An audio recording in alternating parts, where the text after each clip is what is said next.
Pascal. You are now rocking with that dude Pascal. We be going wild, Haitian in the building, so original. Got the haters catching feelings. Get your hands up to the ceiling and keep them held high, cause St. Louis is ready. Forget about it, goodbye. Hold up, we just saying hi. Five somebody, rise up weekdays. Catch us live, somebody, let's go. Good evening. Good morning and good afternoon, everybody. Welcome to the Pascal Show. Hope you guys all doing well out there. Appreciate you guys coming in on such a late show. I appreciate it so very much. I know a lot of us are wanting to know what the heck is going on in this case and if there's any updates. And there have been some updates, y'all. So we definitely have got to get into this conversation. And I'm telling you what, it is getting wild, okay? And I will also say, I don't think it's going to be good news. I mean, but I think we all are kind of prepared for that. I'm going to be real. I think we're all kind of prepared for that, just to be completely real, okay? But nonetheless, man, we got some things we have got to get into. I've been cranking out content for a little bit today, and it's been nonstop. So we got a little bit of coverage that we got to get into. So before we get into everything, please do me a favor. Hit that like button down below. Crush it. Do what it do. Hit that reaction button if you don't mind. Okay? Please and thank you. All right? All right? Hit that like button down below. Crush it. Do what it do. Hit that reaction button if you're watching on these other platforms. If you're watching like on X or TikTok, or any of these other platforms, make sure you are hitting that like, showing some love. That'd be really great, okay? Of course, obviously, make sure you hit that follow. So I'm on Facebook, X/Twitter, Instagram, TikTok, Rumble, Twitch, Kick. I'm on all of those mugs, okay? So make sure you are following, liking the page, subscribing to the channel, whatever they ask you to do on those respective things. Follow. We got some things we have got to get into and a lot of conversations to have, okay? And we cover a lot of things on this show. It's not just true crime. We do everything from politics, true crime, to pop culture and everything in between. But this has been the main focus, this case, okay? So make sure you're subscribed here to my YouTube channel. Go over to my YouTube channel, check it out, subscribe over there as well if you can, okay? Go to my second channel and my third channel, The Pascal Show Clips and Pascal Raw. Subscribe over there too. Hit the notification bell on all of these platforms so you know whenever I go live, whenever I upload. Because honestly, right now, because of how busy I am, it is random, okay? So make sure you do that, right? Please and thank you. Of course, hit that join button down below, become a member. Check out my Patreon, and of course, check out PascalMerch.com. I saw a new customer just buy something new. I appreciate it. Thank you so very much, okay? All right, guys, we have got to get into this. There's a lot to dissect. There's a lot to break down. There's a lot that I've already been talking about, but we are going to walk through a lot of those things that we've talked about in either shorts or TikToks or in pre-recorded videos on YouTube, okay? We went through a lot of things today. Today was, things were going hot. I even posted something late last night because there was information that we talked about on the show last night that I felt compelled to make sure you guys saw that just by itself, right? And that was just from allegedly Big Five people, employees from Big Five actually speaking out and saying that, this woman's straight up lying, okay? Now, for those of y'all who don't know what's going on, we are here to talk about the disappearance of Emmanuel Haro. His parents, Jake and Rebecca Haro, are in my personal opinion, and I truly think 5-0's personal opinion, but they haven't said it out loud yet. They're doing the quiet part. They're saying the quiet part out loud, but they ain't saying it out loud yet. Okay, and I'm going to explain. If you're seeing the title above or down below, you get what I'm saying here. Okay, but nonetheless, okay, they are prime suspect number 1, number 2, at least in my opinion. Clearly, 5-0 is looking at them. They're side-eyeing them like a mug. And don't worry, we will get to the title of the show very shortly.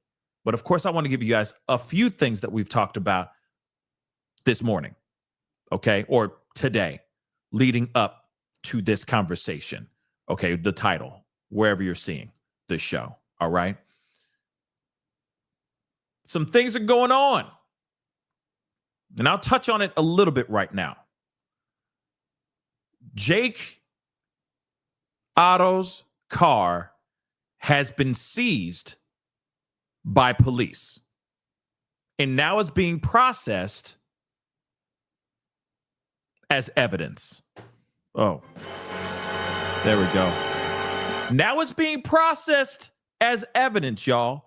I'm just going to tell you that now. We're going to table it, and we're going to come back to that in just a little bit. But it's very, very big deals. Very big deals. That information, his car, his little whip, is now being processed as evidence in connection to the disappearance of Emmanuel Haro. Obviously, this is not good news. I'm telling you right now, yes, it's news getting closer to justice, but it does not mean that this young boy is coming back home alive. It's not the greatest of news, but it is some developments for sure. It's breaking, okay? A few hours old now, but breaking news for us right now, okay? Now, again, why? I'm just going to say it now, and I'm probably going to say it again in a little bit. Why would they process his car if he has nothing to do with this? Let me repeat this again for the nosebleed seats. Really quick. Why? I repeat. Why would they process an innocent man's car in connection to his young boy's disappearance? I repeat, why? Yeah, I'm wondering why too. No, I'm not. It's because they did this. Okay? There's no question. There's no question. We don't need to ask these questions. It's a waste of time. It's a waste of breath. I don't need to smell that halitosis coming out your face. They lie. And police are looking at this and going, yeah, they lie. Duh. They lied. Okay? So just do the math. Here's the thing, though.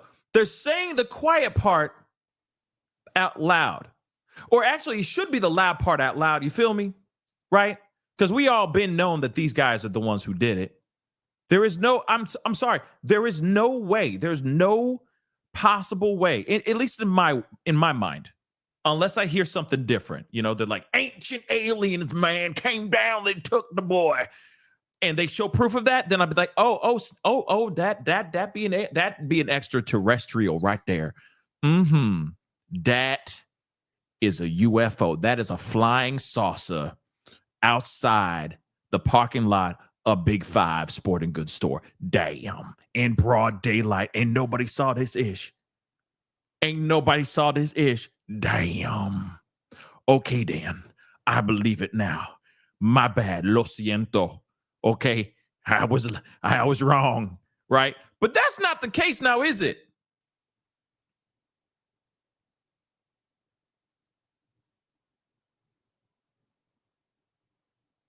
That's not the case now, is it?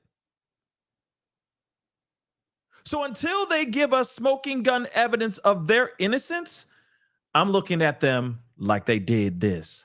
Oh, and also given the fact that they're processing and you taking his car in as evidence says a whole lot to me too. Just in case you guys didn't catch that. And I know for everybody pretty much is on the same team. This is probably the only case where most of everybody, because there's always a straggler. There's always a straggler, right? There's the pro burgers and stuff like that going, oh, he's sexy. He didn't do that. He too good looking. The co-burger too good looking. He wouldn't do that. He's sexy. There's some people out there that are weird, okay? But as far as this one, though, Everyone's pretty much on the same team. We're all batting on the same team. We're still looking at this and going, this is evil. Evil. Without question, evil. Right? For the most part. That they lied. Yes, Jennifer Marie, just so you know, yes, some people did say that Brian Koberger is sexy. Ah! Yeah, somebody did say that. Sending out photos of them, in negligees and stuff, being like, hey, Coco. Seriously. Smoky eyes and all that stuff. I'm dead ass. I'm not lying. So like I said, there's always a straggler or two or three. Because they're just like, oh, he fine, though. He fine. There's no way that man could do that. He fine. That's literally what happens. He didn't do that. There's still people out there going, he didn't do it. They don't think he's sexy, but they're out here still thinking that he didn't do it, but he did. But he did. Coco did that. Just like these two. They did something. They did something to this kid. Or at least one of them did it. And the other one's covering up for the other one. Either way, when you got police, I mean, come on, y'all. Come on, y'all. Can we talk about this or not? Okay, let's talk. When you have police saying they're not cooperating, there's inconsistencies. We asked for a lie detector test, and the husband came up and said, no, we need a lawyer. Which, by the way, I get it. I've already talked about this yesterday. I get it. Doesn't mean that it's bad to have a lawyer. But given the fact that she cut the interview off and said, I need to go. She stopped answering questions because they had too many inconsistencies. Her story had too many inconsistencies. She instantly goes, nope, can't talk anymore. Can't talk. I can't talk anymore. I got to get out of here. That's sus. And then they lawyered the F up. And then also on top of that, let me remind you something, guys. They have yet to come out of their homes, out of their home. They've been locked up in their home. Okay? They haven't even gone out to be like, where's my son? I'm going to use every podcast, true crime podcast, or every platform I can think of to bring awareness and try to find, in hopes to find my son. All these different things, right? But that didn't happen. They didn't do that. They're holed up in their home and they're hiding, or not they, but Jake, at least, from State Farm, is hiding behind his lawyer now. And the lawyer is trying to say things that I am just, what in the F is he saying? Okay? What in the F is that dude saying? Real talk. With his mafioso suit. Okay? I don't know. The suit is killing me, man. Okay? The suit is killing me. All right? But hey, everybody got their stilo. Everybody got their style. That just happens to be his. It's fine. But it just kind of is crappy because he's representing a liar. And that dude is definitely singing for his supper. For sure. Now, let me get these super chats here really quick. We're going to get into some stuff that we've already talked about in these previous videos. I know a lot of y'all on TikTok have seen a lot of these short videos that I've been putting out. Okay. And you guys on YouTube, I've been putting on shorts out here as well. Your boy's been working hard. Okay. Hard. Okay. Because there's so much information that keeps on flowing, and it's flooding up. So I'm just like, let me just give you as much information as I can. Okay. But there's one super chat here that just got me weak. We're going to get into that in a second. Anyway, General, thank you so much. Janobi, thank you so much for the love. I appreciate it. Jake from State Farm's attorney is stating there is video from a liquor store that shows someone getting up from the ground in front of the store. He gave an interview. Thoughts? We're going to be looking at that here in just a little bit. And I hope that's the one I have. Because here's the thing. It doesn't matter. If there's footage of somebody on the floor, we need to see somebody beforehand knocking her out. We need to see a second, well, actually third party if you really think about it, because Emmanuel's there, allegedly, and then it's Rebecca, right? And then there's dude that walks up and then just knocks her out. Like that, right? Haruken, right? Right? So we need to see someone walking up, knocking her the F out, taking said child and kicking rocks. That's what we need to see. I don't give a damn. I don't give 2,000 damns if there is someone on the ground. You mean to because anybody can walk. I could go drive up. It'd be a long drive, but I could drive up to a big 5 right now and just lay on the ground. Oh, on the ground. Wait few seconds. 5 Mississippi up. Oh, I could do the same thing. Anybody could, and I'd be caught on tape doing that. That still doesn't corroborate, that does not back up the full story. It just shows that I went there and wanted to take a nap on the concrete in the parking lot of Big 5. You see what I'm saying? Like, the lawyer ain't, I'm trying to be respectful to the lawyer because, you know, he ain't doing nothing wrong except his job. He ain't doing nothing wrong but doing his job. We don't have to agree with what he's saying. He's doing his job. He's making his money. Okay. All right. He making his money. I mean, is he really making his money? Are you really getting paid? Has that check cleared? I'm just checking for you, Mr. Lawyer. Okay. But still, at the same time, he out here lawyering. Yeah. That lawyer be lawyering. You know what I'm saying? We're going to talk about that here in a second. Let me just get these super chats here. All right. Beautiful Messy Ball. Thank you so much.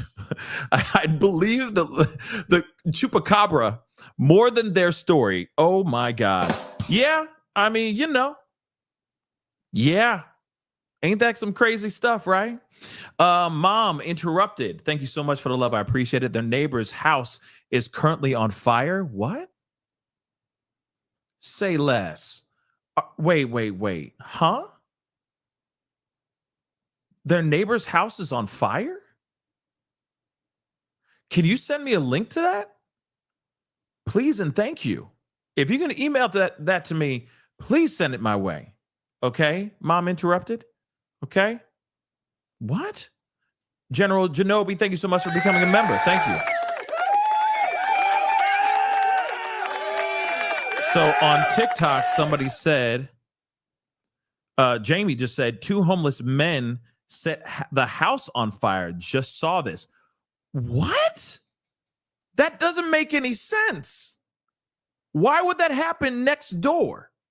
Were they, you know, like, were they, you know what I mean? Like smoking something and then the thing like lit up? Were they smoking rock? I'm just curious. What? KESQ? Hold on. Let me look this up before we continue on. That's insane. That is insane. What? All right, hold on.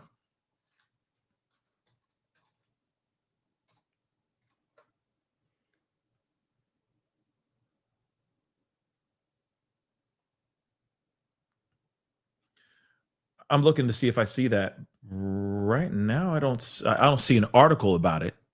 Okay. But we do have some breaking information, allegedly. I don't know how old this statement is, but apparently, hold on. I got a few things. Some things are just kind of popping up right now. Okay. And let me just see if I can find this information, because that is very interesting news to have something like that on fire, right? Right next door. That just seems very strange. Okay. Hold on, I'm checking. I don't see it anywhere yet. Maybe I'm typing in the wrong thing. Oh.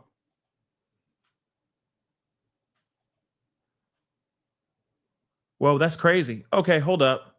Thank you, beautiful. I appreciate it for sending this to me. I'm trying to find the link though.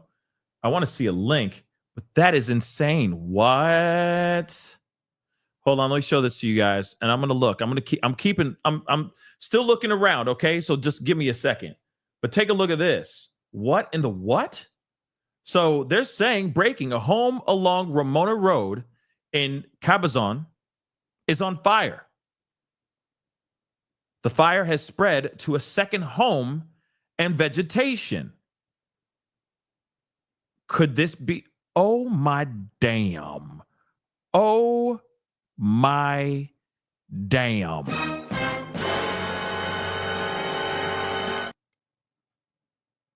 Oh my damn. Now, if this is true, oh my damn. Hold on. We got what? Yeah, beautiful. I appreciate you sending it to me, though. That's all you could find quickly. Yeah, I'm looking everywhere right now. Yeah, I'm not taking somebody else's content, okay? But I'm gonna get it. Just ride with me, guys. I'm getting it. Hold on. We're riding around and getting it. Hold on, because this is all breaking. Holy crap. And how convenient, don't you think? Okay. The neighbor's house is on fire. That's a little bit convenient, don't you think? Don't you think? Hold on.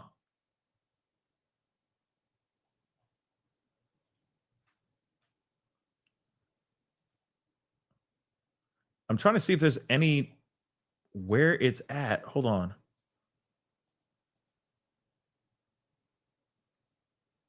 Where the hell is this?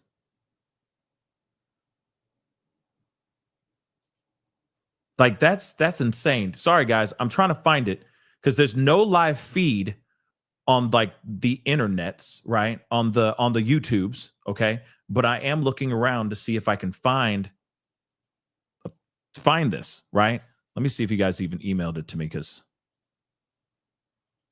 the fire's on. Word. Thank you. Thank you so much who just sent this to me. Hold on. We're pulling this up. Holy cow. So breaking news. Breaking news. That's crazy. This is weird. You don't think that there's a connection to this? Hold on. Let me show you what I mean. Okay. There is a fire. Yeah, apparently 2 houses are on fire right now. They're saying it's arson. Mom interrupted. Oh my God. What the hell? There's a fire going on right next to the house that Emmanuel grew up in. Do you understand that? Now we got 2 houses burning and a bunch of vegetation on fire right now. This is not a drill. This is the real deal.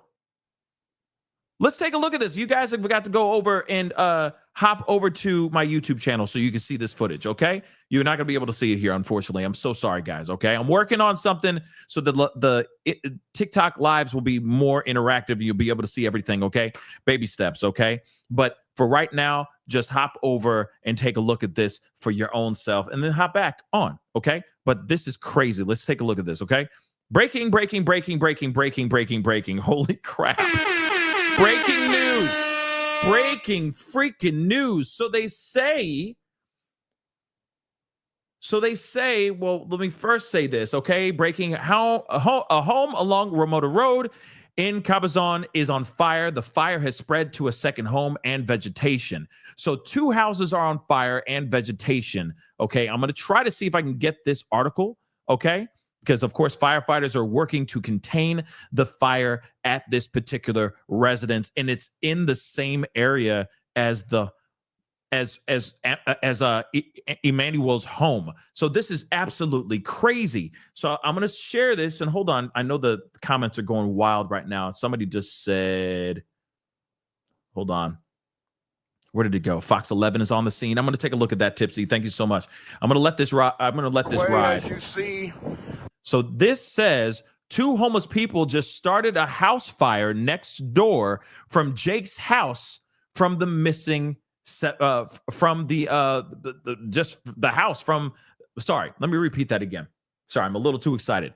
So 2 homeless people just started a house fire just next door from Jake's house from the missing 7-month-old Emmanuel's home. Okay. So they're live on the scene, this particular person or this particular account. This is crazy. Okay. And of course, I'm wondering who is in the house? What could possibly be happening here? Or even more messed up, could the homeless dudes, could they have been paid off? Could they have been paid off to set these fires? Think about that for a second.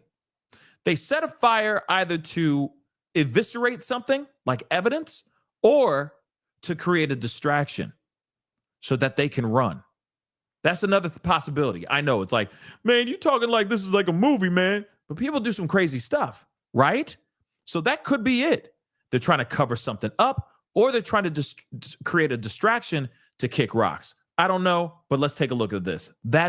And how convenient that this is happening right in the same area as their home, and everybody and their mama is watching them too. You see what I'm saying? Come on now. The convenience is just too convenient.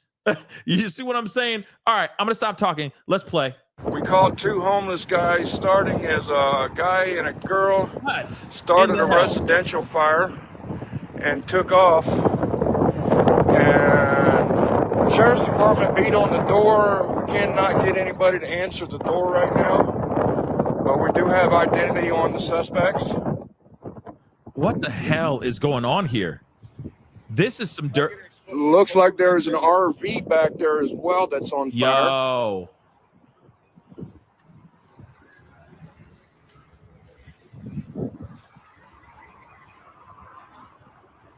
Now, real quick, the question I have is, how close is this from the actual home?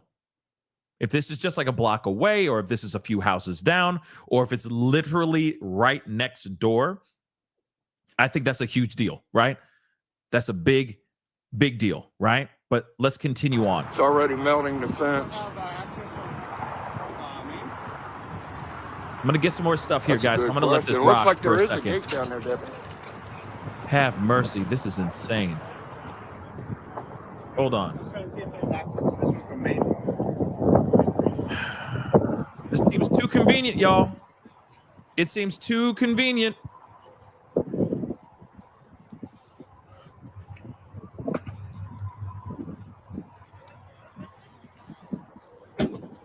It's going to end up going into that burning the house down now.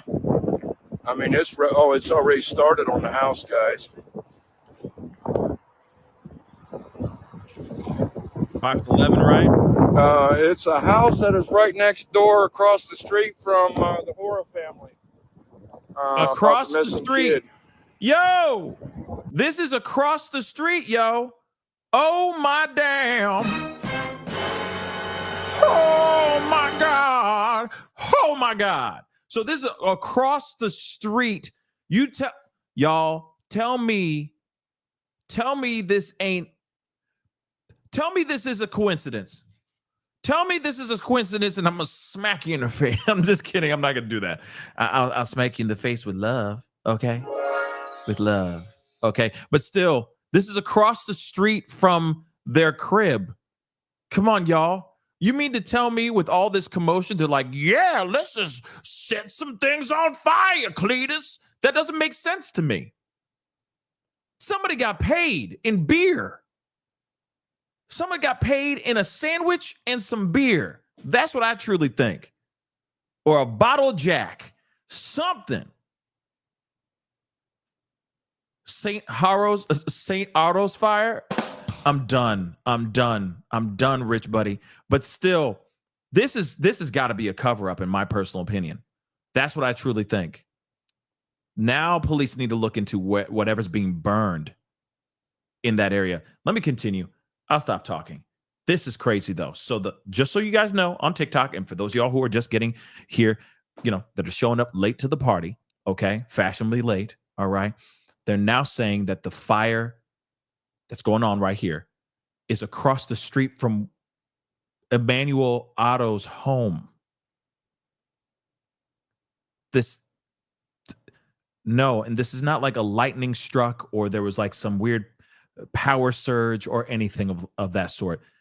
Something sinister happened here. That's what I truly think. And maybe I sound crazy, okay? But this is too convenient to be convenient, okay? This is too much of a coincidence. But this is too much of a coincidence for it to be a coincidence. Does that make sense? Let's continue. Yeah, let Chupacabra struck again. Shit. Yeah, no kidding, bro. Careful. Careful. Oh, it's hitting the house. Huh? All right, guys. Oh, shit. The house is Oh, snap. Yeah, baby. No, it's a house across the street from Jake's house. 2 homeless people set the fire and took off. We got them on video. Walking away. The house is now fully engulfed, guys. No, it's not the dumpster, guys. The dumpster's down the street. They set a trailer on fire, an RV. Now the whole home is fully engulfed. Wow. Whole home is fully engulfed. And I'm wondering if this was like a vacant home. Where is the fire department?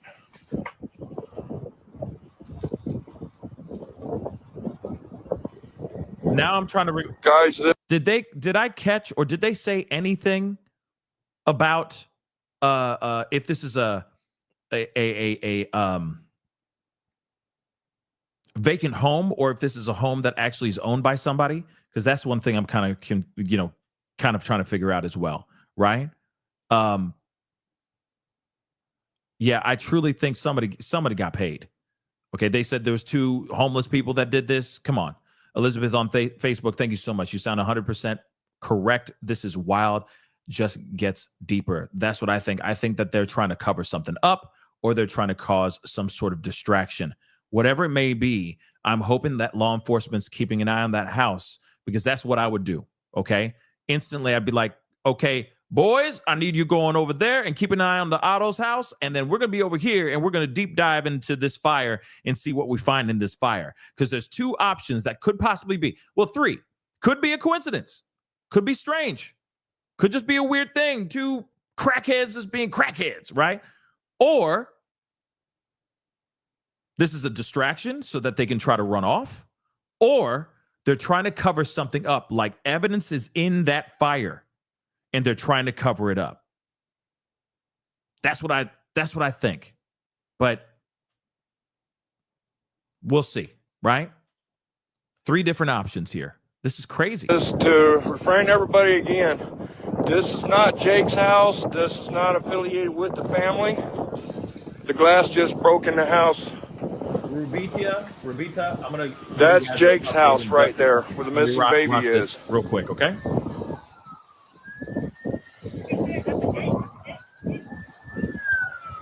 Wow, this is insane, yo. What the hell is going on? We don't know what's in this house, guys. Yep. I love how they said they don't know what's in this house. And look how fast it's definitely some accelerant for sure. And they lit that mother lover on fire because they want something gone. They want something gone. So for those of y'all who are just getting in here, I'm sorry, guys, for doing this over and over and over again. But of course, there's people who are getting in here and they're like, what's going on? You know, they're like getting the sleep out of their eyes. Oh, what, good morning. What's going on? Here it is, guys. A fire broke out. A pretty fast burning fire broke out in a house across the street from the Otto's home, from Emmanuel Otto's home. So we're here to talk about a bunch of things, but this just broke. Okay, maybe it is a lab, if you get what I'm saying. Maybe there is a lab in there. Maybe. You never know. But nonetheless, this was a fast fire that just engulfed one of the homes. There's another house allegedly on fire as well. Okay, but this is a massive fire. So again, it does make you wonder what's going on here. Because they say that it was 2 homeless guys, 2 homeless people, a man and a woman, that apparently went over there and set this place on fire. Why would they set it on fire?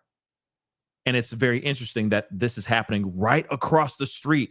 You see in the video, the guy who's holding the camera doing this live feed turns to point at the home of Jake and Rebecca, being like, their home is literally right here across the street from where this is all going down. So something is weird for sure. Yes, I do have an email. One of the mods, if you don't mind throwing that into the chat, that would be greatly appreciated. I'd really appreciate it. Okay. But let me continue here. Okay. This is crazy. And no, Emmanuel was not their only kid. They did share, if I'm correct, one other child. And then they have, he has kids from a previous marriage that they were raising together as well. Him and Rebecca. Okay. Just so you know. This is just crazy. Let's continue. Cover up, distraction, or is it just two crackheads being crackheads? We don't know. They was trying to get access in from that gate down there. Wow. This is crazy. Yes, we do have the pyros on video. I chased them down the street. They took off across the railroad tracks over there where the fire department's coming from. We chased them down that way, and they went across wait a second. the street and across the railroad tracks and into that field. Fire department is here now, guys. Okay, so it's fire. I got good ID on them. I got pictures. The sheriff's gonna get it from me after they get done. So here they go. They already throwing the hoses out, guys. Just something I want to say really quick. What if this has no connection to the auto home or to the auto case, but that house is a spot that they make stuff in? What if it really is a lab? I'm just throwing out that possibility. Somebody said it in the chat, and it's kind of brilliant if you think about it. And they realize that the heat cops are circling the auto home. So they get super paranoid, and then they say, burn it all down. We don't want to get in trouble. Too many cops in our midst. Burn it all down, right? That could be it too. But I don't think so. Exactly. While the news outlets were here, it happened. I was just right down the street, and Noe hit me up and said, hey, man, these guys just started this fire, and they're going down the street. This is crazy. Let's get these firefighters in action, guys. Y'all make sure y'all share this video. We are, just like I say, right next door to the missing child, Emmanuel's house. That is Jake's house right there, Jake and Rebecca. Right there. That's fire insane, started out y'all. while we were all over here. Our firefighters are in attack mode, guys. We got Riverside County 24s here on scene. They're masking up and hosing out. The heat is intense over here, guys. The house is fully engulfed. I'm skipping ahead. On Jake and them, I think they're full of bullshit. Hold on. What? He just said something. That's wild. What did he say? This is nuts. You want me to voice my opinion on Jake and them? I think they're full of bullshit. There it is. He doesn't look at this, believe guys. them at This all. fire is so intense. I mean, it's singeing. Oh, look at electricity popping, guys. This is going crazy. These firefighters has got a fucking battle on their hands. Who is this guy? Who is this guy? Wow. Things are blowing up, guys. No, there's no saving it. This house is fully engulfed, guys. Did somebody really ask? But can they save the house? No, they can't. It's done, baby. That house is gone. Okay, consider it completely obliterated. Melania, completely obliterated. Okay, it's gone. Fully engulfed, and it's hitting a neighbor's home now. Now we have another neighbor's house in danger. So now we now have two homes on fire, guys.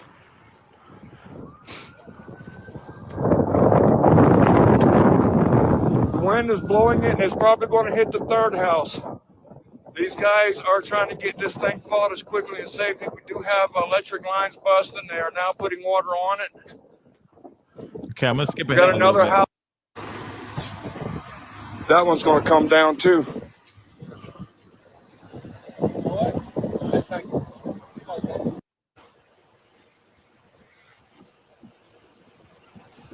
And like I say, the guys, this has nothing to do with the house of the missing people. That you know of.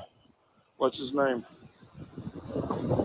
Jake and Rebecca. They live right there. That's all their property right there. And this fire is directly right across the street, catty corner from their home. While we were here, That's crazy, yo. covering the house, this started.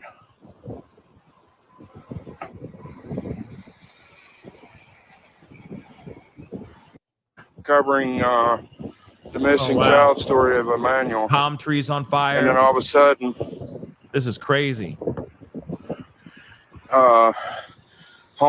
Two homeless people was coming down this way. They were seen by one of our other reporters starting the fire, and they took off running down the street. I caught them coming down this street, and I caught them on live stream. I went live on them, and I got video and pictures of them. I'll be giving those to the deputies when they're done. They asked if I got them. I said, yeah, I do have them on video. Y'all seen that rainbow?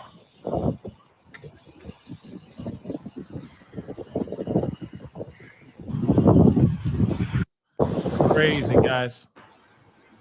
Look at that house. Done. Have you shared it with the battalion? Not yet, because I'm Completely still done. live streaming. More footage. Say, guys, this is right across the street from the missing people or the missing baby's house. Emmanuel, Jacob, and Rebecca, or Jacob, Rebecca, and Cabazon. So convenient. It just seems so convenient that this house would be on All right, fire. he was telling me that right across the street. Me and Gino with Fox 11 left. That's where Noe was down there. And everybody left. We went down checking the security cameras for the dumpster where the police found some leads on Emmanuel. And Noe looked up. He was setting up his live stream, and then he seen smoke, and he seen the suspects coming through the fence right here. And he kept yelling at them, hey, there's fire, there's fire. And they just ignored him, and they took off down this way. And then that's when I intercepted with him. He called me. I came from this direction. I caught him down here at the street that's turning right.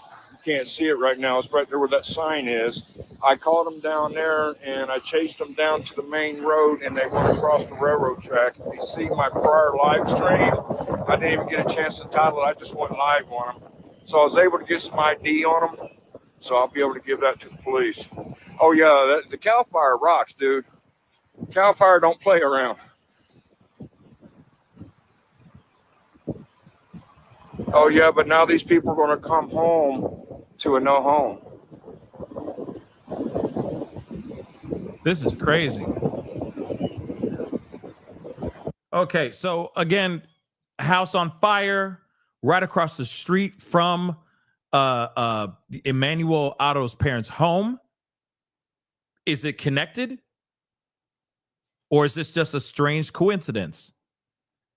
There are multiple possibilities here. I think something's up, but I'm hoping that police are going to comb through that home, this house, because that house is completely burned down. There could potentially be some sort of evidence in there that they got rid of. I mean, it could be that they tried to burn down that house, or they burned down that house with evidence inside of it. Shoot, even possibly, God forbid, Emmanuel himself. Think about that for a second, y'all. Think about that for a second. There's that possibility too. That they not only is it evidence, but maybe Emmanuel. Now, I know that could be a stretch, but that is some wild. It's just so convenient that right across the street, some homeless people just randomly walk up and start a fire in this house. That just seems very weird to me. To me, that's weird. I don't know about you guys and what you guys think, but that is very strange nonetheless. So we have that information. Didn't think we were going to have that conversation today, but lo and behold, we are. Okay. And that is something that just happened, literally. Okay. Fire has stopped, but I'm wondering if police are going to look into it and tell the public if that is connected or not. Okay. Now, here's the other thing, too. My gripe about this whole thing, I think police are doing what they need to do. I don't think that the police aren't doing their job. And there's been many other cases where I felt like the police were not doing enough, right? Because we heard from families that were trying to get their son or their loved one home, that kind of thing. But this one, I feel like they're doing their job. The only thing, though, is that I feel that they're not giving the general public enough transparency. Like, there's no press conferences that they've done. We haven't seen any press conferences. Here's the thing. The reason why I have this concern is that what if there still is a perpetrator out there in these streets just picking up kids and running off with these kids? Now, I already know the inconsistencies and all that stuff. We already stand on that side, but there's still a good portion of the world, a good portion of the community that want to know if they should be holding tight to their children even more, keeping an eye on their loved ones, etc., right? Wouldn't you think? So again, it does make you wonder. Okay? Now, hold on, guys. Y'all are giving me a bunch of things about this fire, so let me take a look at a couple of these things here real quick. So again, I just wish that the police would be a little bit transparent to the public, right? So that we know exactly what's going on. We're just getting the news from a lot of random places. Okay. We're getting a lot of news from a lot of random places. Hold on, guys. I got so many windows open. It's ridiculous. So let me try to shut some of these things down real quick. Hold on. Give this computer a little bit of a break.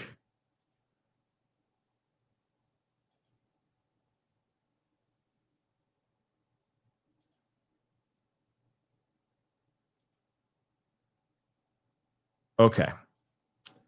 So where were we? Where was that? Okay.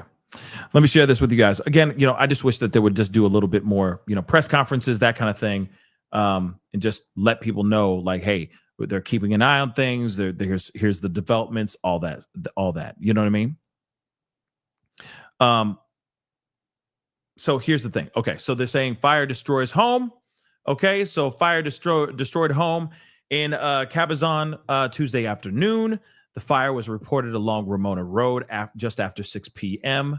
So they say officials confirmed the first arriving units reported a single-story, single-family dwelling fully involved. The fire spread to a second residence and nearby vegetation. We have a crew at the scene to get more details. So stay with News Channel 3 for any updates. Okay, so we have that right now. Okay. And of course, I'm sure there's going to be more information here very, very soon. But here's the thing. I do want to share a few things that I haven't gotten a chance to really share or show you guys yet. And it is very interesting because we're hearing, and don't worry, we're going to get into, like I said, there's a lot that we need to get into. That fire just kind of took us off the beaten path a little bit. But don't worry, we're back on track. One thing is very true, and one thing is for sure, okay? And of course, I'm trying to see if there's any more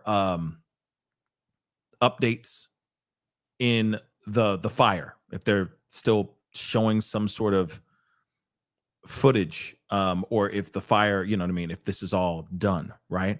Hold on. Yeah, I'm not seeing Channel 3. I'm just checking real quick before we continue on. Yeah, I don't see anything else right now as far as live videos. Hold on.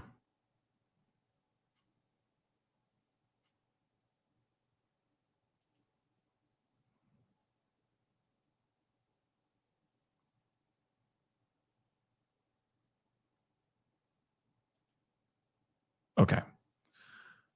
Okay, so let me share this with you guys because this is something that's very interesting, and it's from what the grandma says later on in this video, but let's take a look. Search continues for a 7-month-old. Is live in San Bernardino with the latest update. Sarah?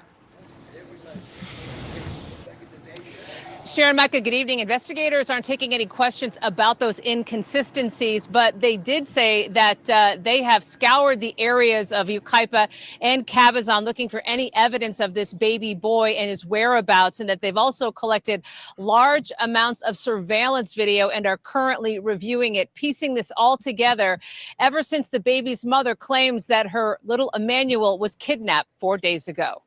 It's just a baby. Just give our son back, please. The couple went public with their plea for help, but now their phone numbers on the flyer for their missing baby are disconnected, and Jake and Rebecca Haro have reportedly lawyered up. Okay, hold on. First off, so you mean to tell me, cabron, you put numbers on a flyer that don't even work? What?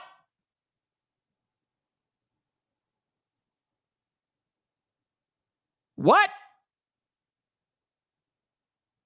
Can somebody make that make sense? Hold up. Let's just take a quick little break for a second here, and let's just let that soak all the way down to your plums. Okay. So you have flyers out there that say missing kid, by the way, which is weird that you say missing kid. It seems very disconnected. Like there's no emotion to it, right? So you have missing kid. Here are our numbers. And then the phone numbers on that flyer are disconnected. Now, I know that their phones were confiscated, but the phone numbers were disconnected.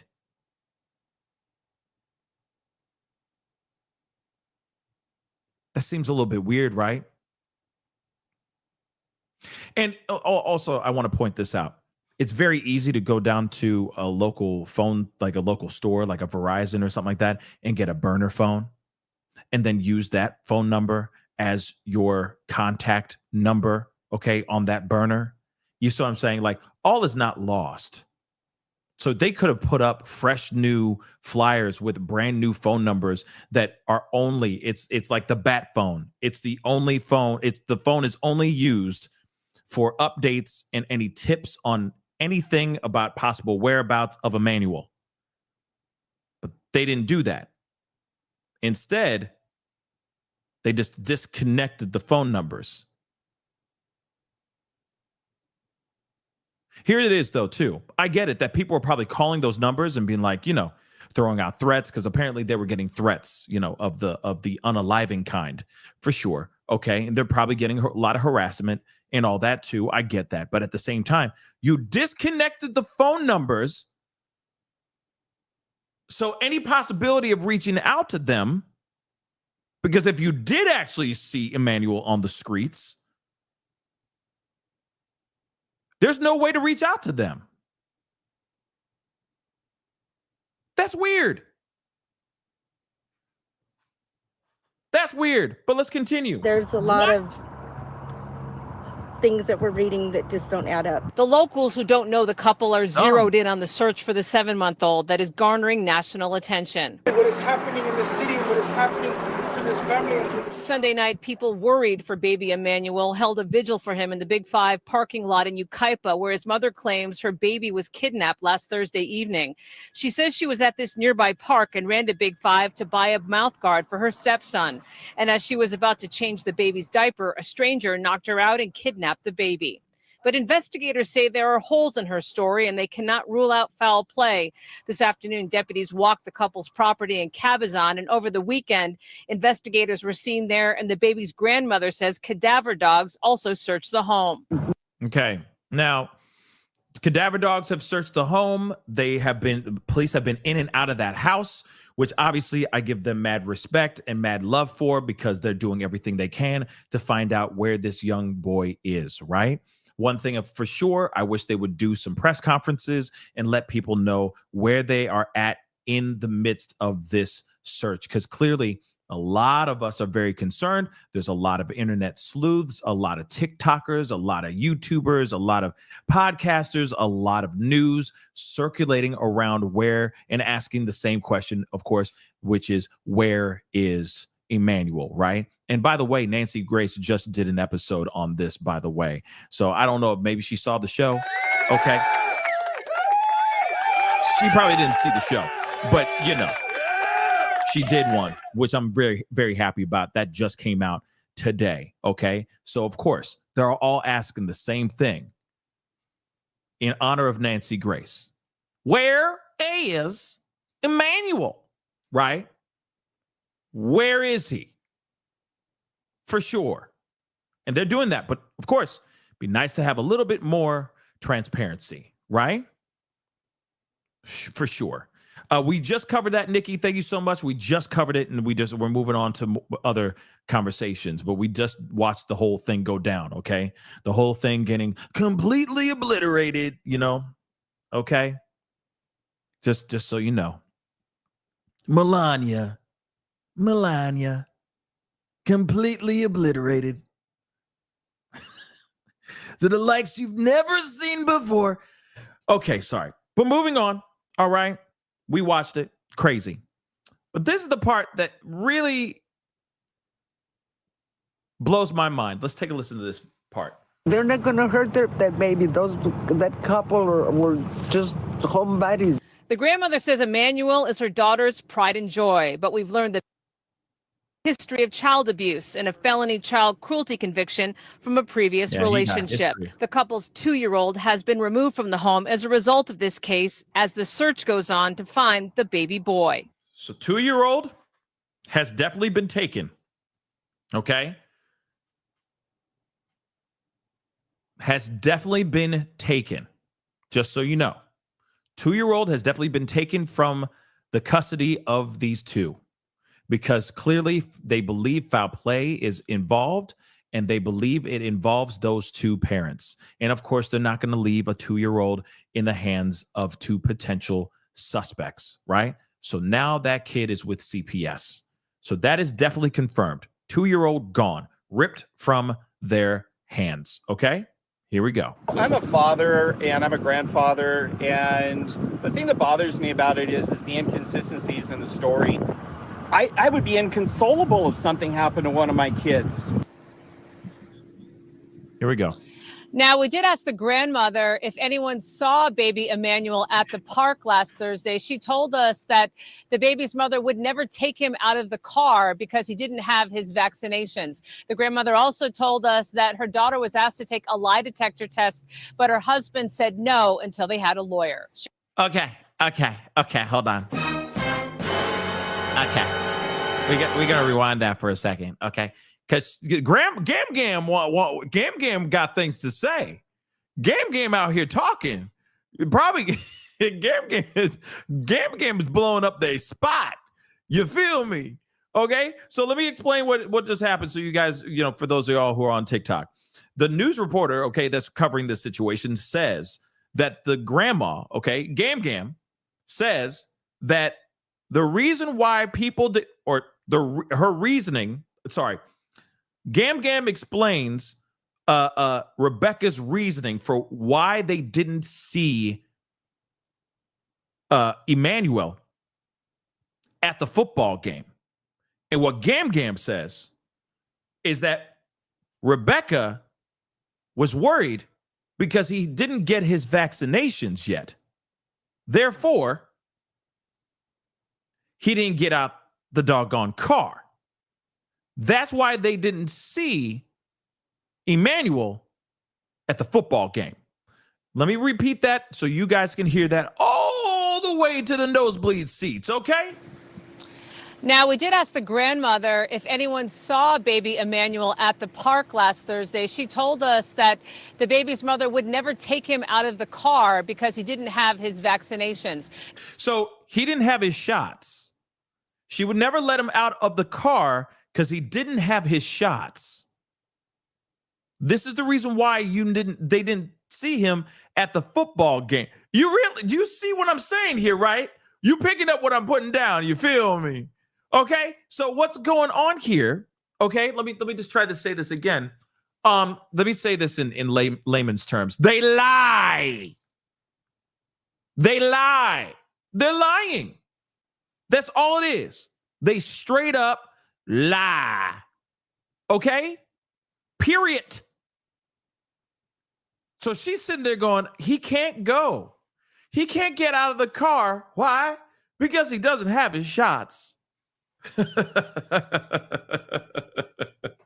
So is that why he didn't show up to the funeral? Is that why he didn't show up to the funeral? Because he didn't have his shots? Do you have your passports? Do you have your shots? Come on, y'all. Come on. A little R. Kelly for you guys. Do you have your passports? Do you have your shots? Would you like to go with Rob to America? America. So apparently she said, nope, he can't get out of the car because he didn't get his shots. Ain't that about shut your mouth? That's a new one for me. Oh, I'm going to keep my kid, my 7-month-old kid, in the mother-loving heat. Think about that for a second. You ain't going to bring the kids outside? That kid's going to roast inside that car. Oh, no. He doesn't have his shots yet. He don't have his vax. He ain't vaxxed. Sorry. He going to stay in that hot-ass car in the summer heat. Oh gosh, I need to go get a mouth guard for him. Oh, no. I got it. No.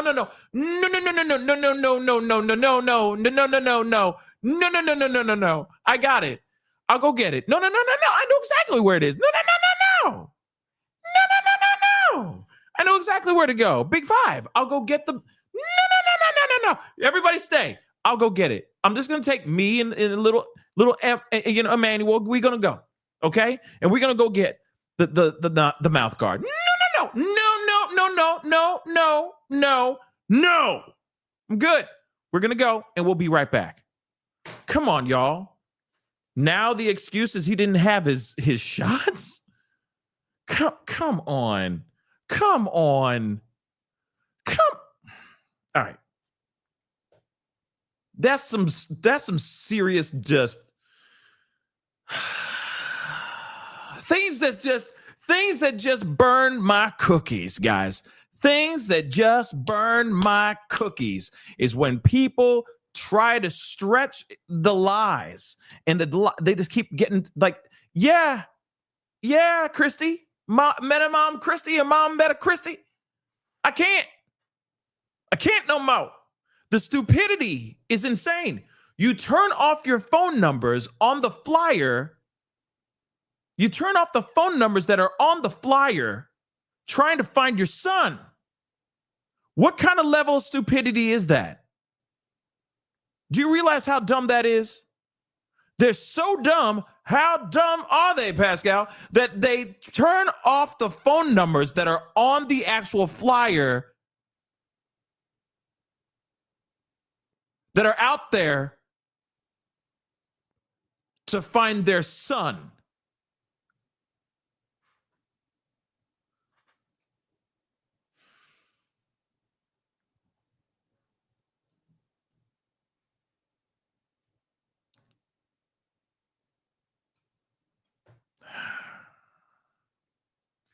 I got so much I want to say right now, but it's all in curse words. So I'm just gonna be a gentleman and keep moving. We got some more. We got some more to get into, baby. So we're gonna get into it. Okay. We're gonna get into it. So there's a couple things. Okay. There's some new updates, there's some new videos. Like there's a couple things that are going on. We're gonna talk about it, okay? Because there's a lot going on. All right. Just so you guys know. For sure, we need to get into the conversation of Jake Otto's lawyer and his self speaking. We got to take a look at that for sure. Because you definitely can't deny that this is unique. This one's unique. Okay, so let's get into this. From the attorney representing the father of Emmanuel Haro, the baby who vanished from Yucaipa. Authorities say the child's parents have stopped cooperating with investigators, and Mario Ramirez is live in San Bernardino with the very latest developments. Mario. Sandra, Roxy, I spoke directly with the fathers. I don't mean to interrupt this, but just get ready for some bull.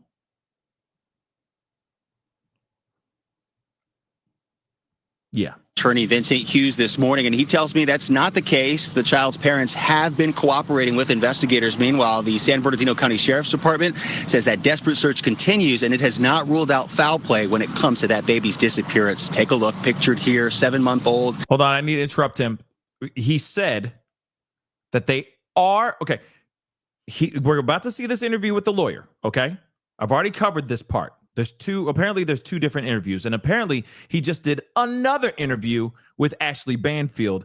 I've never seen it before. We're going to watch it here live on the show here too. It just dropped, just so you know. But I want to make this abundantly clear, and I want you guys to remember what he says.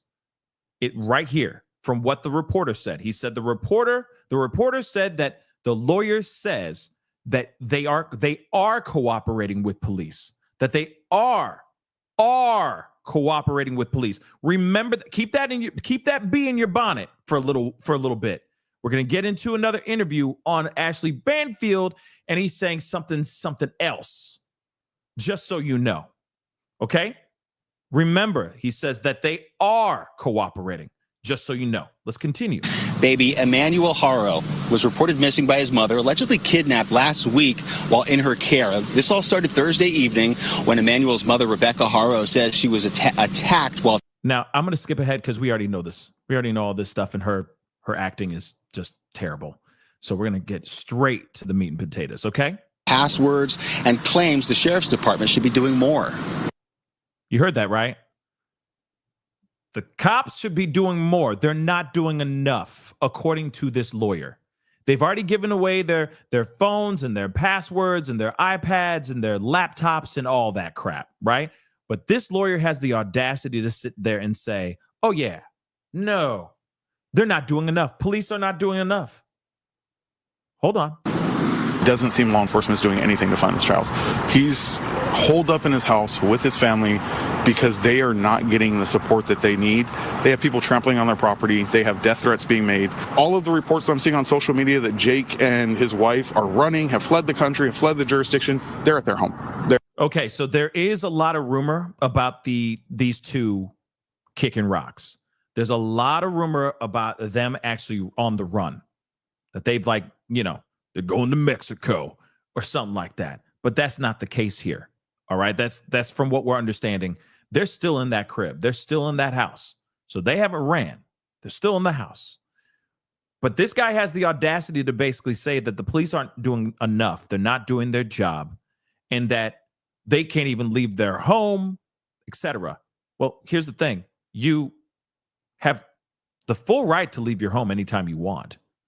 No one's going to do anything to you because they don't know. They don't have proof. They don't have smoking gun evidence of you doing anything illegal or having, they don't have you caught putting your hand in the cookie jar, right? There's no proof of guilt yet. They're not going to do anything to you. Okay? Ain't nobody going to do anything to these people until proof is shown. Okay? That's it. So for them to sit here and go, we can't leave and blah, blah, blah, and all that stuff. Stop. Stop it already. Stop. You can leave anytime you want. In fact, we want to see you out there in those streets looking for your kid. If the kid is really missing, that's what we want to see. Not you sitting there holed up in your house thinking that you can't leave. You can leave anytime you want. I'm sure you got friends and family that would protect you and all that stuff. Okay? And there's people out there that are hugging you, doing prayer vigils, etc. for your kid. You should be out there. You should be doing as much, if not more, than the volunteers that were willing to get out there and try to find your son with you. You see what I'm saying? Your energy should be nothing but trying to get out there and find that kid. That is it. Okay? That's it. But instead, they're hiding behind this lawyer and saying it's all the 5-0's fault. That's wild. They're at their home, holed up, scared for their own safety, grieving for their son. I have. Hold on. Why are they grieving if they believe that the kid was taken? Just a question. Just a little questione. Why would you sit there and go, oh, we're busy grieving? If you believe your son is still alive out there, why are you grieving? Him not gone. Him still alive. So why are you acting like he already gone as if you're preparing for his funeral already? I'm just saying. Come on, y'all. Come on, man. They're grieving. This came out of their freaking lawyer's mouth. That's what you just heard right there, though. I'll rewind that for your ass so you can hear it one more time. Okay? I don't know why that was a Jamaican Irishman, but we're going to go with it, okay? Chai. Let's smoke a blunt. His wife are running, have fled the country, have fled the jurisdiction. They're at their home. They're at their home, holed up, scared for their own safety, grieving for their son. I have personally spent time with Jake and have seen the emotions in his face. He is not in any way running, hiding, or doing anything to exhibit any behaviors of somebody that is trying to be deceptive in this case. You are hiding. Like, you're in your home. You're not leaving your home. You're not going out there and being like, hey, getting all up in the cameras and being like, I don't care what y'all think. I didn't do nothing, and I'm here to find my son. That's it. Family over everything, right? Isn't that how it is? Best franchise in the history of franchises. Fast and the Furious. I'm kidding. It's not. But, you know, family over everything. Right? Isn't that the whole thing? I don't give a damn.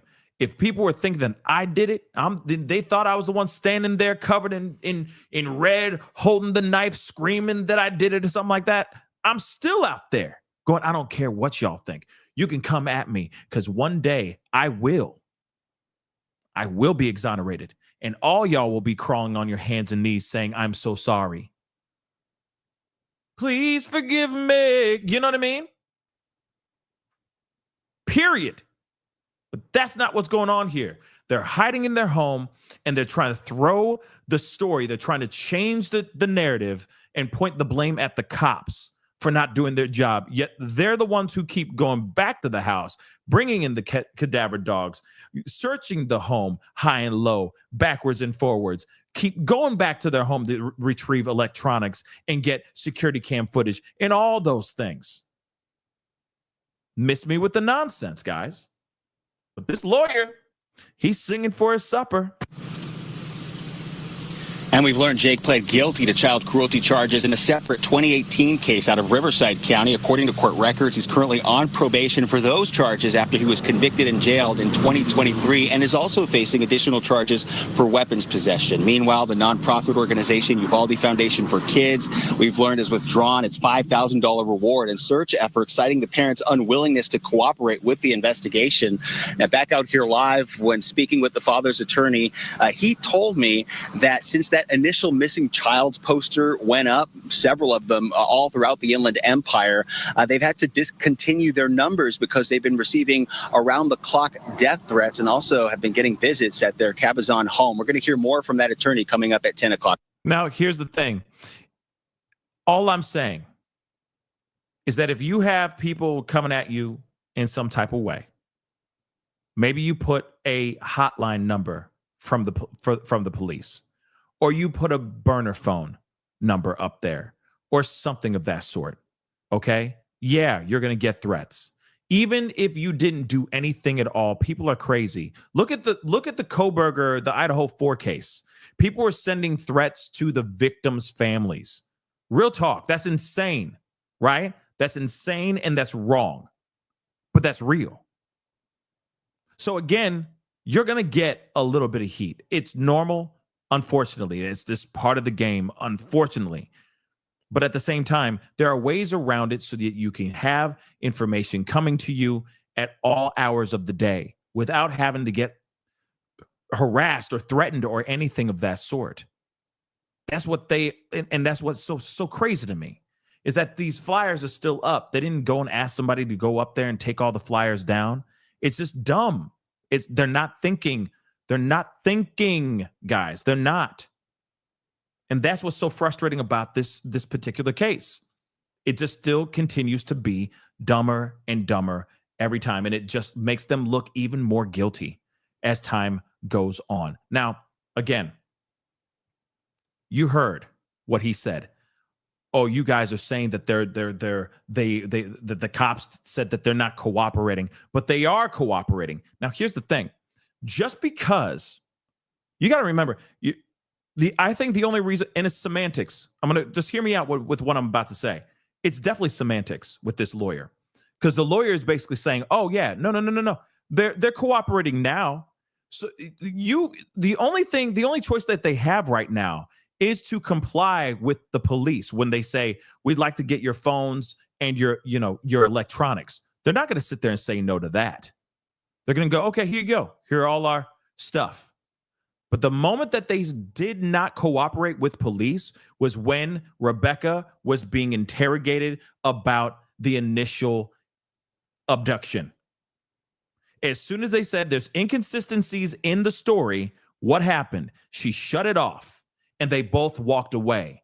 But outside of that, sure, they're cooperating. They're willing to open up the door, go look through our house, because they believe that whatever they covered up is covered up properly and they're not going to get caught. Think about that. So, of course, the lawyer is saying, yeah, they're cooperating. Yeah, they're cooperating now, but they weren't cooperating in the very beginning. Have they done a lie detector test? I'll answer that. No. Have they sat down and been interrogated again and gone over the facts about the disappearance of Emmanuel recently? I'll answer that question too. Probably not. So they're still not cooperating. Just because they have, let's just say, search warrants. I got a warrant for your electronics. I need them. That's not really cooperating. Legally, they have to release that information. They have to release those devices to the police. That's it. You see what I'm saying here, right? So no matter what, these guys are not cooperating. If they were cooperating willfully, then we would already have had all the information. We would have already had the lie detector test. We would have already had solid, consistent facts from Rebecca, made it very clear on what exactly happened, how she got the black eye, Who's the man, if she remembers what the guy looks like, who said hola and all that stuff? All those things would be out here. Everyone would be out here talking about this, and we would be looking at those two people, Rebecca and Jake, in a completely different light. But are we right now? Hell to the no. Hell no, we are not. Because there was inconsistencies, and they were not and still are not cooperating with police. Yes. So this lawyer right now is playing with semantics. That's literally what he's doing. He's swimming in a soup of semantics. Wordplay, guys. Wordplay. That's it. But technically, no, they're not cooperating. Okay? They're not. Now, before I continue on, because we do have this interview, okay? Again, let me just show you the title to this, okay? Hopefully you guys can see that. It says at the top right here, this is Ashley Banfield. Remember what I said about the lawyer saying, yeah, they're cooperating with police. They're definitely cooperating. Look at what apparently his attorney is saying right now. Father of missing Emmanuel Haro wants to cooperate. Wants to cooperate. But in that interview, did he not just say they are cooperating? You guys got it all wrong. They're cooperating. They're cooperating. Now they want to cooperate. They'd like to. They'd like to get an invitation to cooperate with police, but they just haven't gotten it in the mail yet. They want to cooperate. Semantics. Let's get into this. Some of these super chats here. Louisa, thank you so much for becoming a member. Welcome. Thank you so much. And if you want to become a member, please hit that join button down below. Also, hit that like button down below. Hit that reaction button if you're watching on the TikTok. If I'm keeping you informed and entertained and maybe nice and warm and bubbly inside, okay? Hit that, some love over there. I also have some gummy thingy, whatever the heck it is, these TikTok things I'm still trying to understand. But anyway, if you want to show some love and just do a little bit of, hit the gummy or something like that, that'd be greatly appreciated, okay? But yes, guys, hit the like button, follow, subscribe, okay? Please and thank you, all right? Harbor, thank you so much for the love. How did they know they were homeless? That's a very good question. In reality, most of the time, homeless people set fires is because they are trying to keep warm. Ain't mathin'. Yeah, and this is in the middle of the summer. Well, we're in the tail end. I know it's school time, but at the same time, it's hot. It's hot, y'all. And they live in the desert. So what are you talking about? It was getting cold out there like that in August? August 19th? Right? Yeah, August 19th. Come on now. Come on. Okay, again, Harbor, thank you so much. They said the family owns a lot of property throughout the area. I'm guessing they own that property as well. I'm curious about that too. If they actually own it, it'll be very telling. Why is that property on fire then, right? Why were homeless people on that property in the first place? Angel Wings, thank you so much for the love. I appreciate it. Keep digging and connecting the dots. We're in it now. Thank you. No, thank you. I appreciate you and everybody for all your super chats and your love and just being here a part of the conversation. It really does mean a lot. Rachel, thank you so much for becoming a member as well. Thank you, thank you, thank you. Beautiful Messy Ball. Should we tell everyone my feelings on Nancy? No, we can keep that. We can keep that right there. Just right there in your mind, in your heart, okay? Anyway, General, thank you so much for the love. I appreciate it. Please elaborate why you said bull. I try not to curse too much on this platform, okay? It's very rare. It might slip out, but I try to do it out of respect for the people listening and the kiddos and all that. But I do have another channel called Pascal Raw, and I curse. It's called Pascal Raw for a reason, So go over there, subscribe, okay? I haven't done an episode in a while. I've been busy, guys. I've been really, really busy, but I'm planning on getting back on the saddle with those Raw podcasts very, very soon, just so you guys know, all right? But yes, guys, let us continue with our conversation, okay? We need to get back into it, okay? This is an interview that I've never seen before, okay? Of the likes you've never seen before. I've never seen this interview, okay? But this is an interview that allegedly Ashley Banfield just had with the attorney, okay? You see him in his suit. He hasn't changed the suit not one bit, okay? But this is Ashley Banfield in an interview with his lawyer. But it says father's former attorney, which is weird. I thought he was representing him. Now it says former attorney. Did he get fired in the last 12 hours? That's interesting. But let's take a listen to this. First time ever seeing this. He's an attorney who has represented Jake Haro in past cases and is speaking on Jake's behalf today. So he is former. He's out here speaking. That doesn't make any sense, right? Are you representing Jake from State Farm or not? You see what I'm saying? But now he's the former attorney that's represented him in other cases, but he's not representing him now, but he's representing him now. Does that make sense? It doesn't. It doesn't make any sense. Is this guy just trying to scoop up some notoriety? Get his name out there? You know, because there's other criminals, I'm sure, watching this, eating a chimichanga going, oh, yeah, I'm going to call that dude. Yeah, I heard he's fired, man.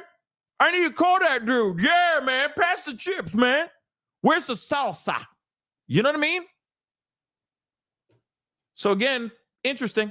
Hey, Vincent, thank you for doing this today. Big question. Why have Rebecca and Jake stopped cooperating with the police if they're desperate to find the baby and the police are looking for the baby? I don't know where the statement that they stopped cooperating came from, Ashley. I spoke to the detectives yesterday, offered for Jake to continue to speak with them, have not been made aware of any requests today to speak with Jake. I don't represent Rebecca. That needs to be very clear, but I have not been asked to produce Jake. I offered to produce Jake. They voluntarily turned over all of their electronic devices, including the passwords. I think that's something that's huge that nobody has been made aware of. I don't think that matters. The reason why they're not talking or needing to talk to them anymore, because he's like, hey, I was trying to get them an audience with police. I was trying to connect Jake with the police and all that, and they didn't ask for it. They didn't want it anymore. Why? Because the police do not believe this couple at all. Okay? They do not believe this couple at all. Period. And you know what's weird? You know, because people are talking about the Sebastian Rogers case and the Proudfoots and the Proud Feets and all that stuff. And, you know, clearly all of us have not forgotten about that case who were diligently and passionately in that case. But what's weird about that one, just a little sidebar, what's so strange about that one was that it quickly turned into a polarizing case. Instantly, there were people out there, Team Proudfoots, right? I still believe that they have something to do with this. I truly do. I don't think that there was some outside force that came in and took young Sebastian. I think that something happened inside that home. And one of the main people that knows exactly what happened is that mama. I truly believe that. And I will say that till I die or until there's proof that she's innocent. That's just something I truly feel in my heart of hearts. But one thing that was really wild about that case that hasn't happened with this case, hopefully it never happens with this case, but it became extremely polarizing to the point where if you even mention the kid's name, it turned into just nothing but venom and vitriol, nothing but hate, nothing but judgment. His name turned into a weapon on certain sides because people wanted to be rude. They wanted to be jerks. And you know, the internet can be full of bullies, and that exists. But what's so frustrating about that is that people lost sight of what was going on, why we were all coming together. It was to try to find this kid. But then it turned into this whole East Side, West Side thing, which was so ridiculous. People were going after other content creators, trying to make a fool out of these people, etc. And all these people were doing was trying to bring this kid home, do their best to what they believed was the right thing. But there were some bad actors out there. And I think two of them were the Proudfoots. And I think that they had a hand in motivating or doing something to cause the polarization of that case. I truly think that. Now, I'm hoping that this case does not get to that place.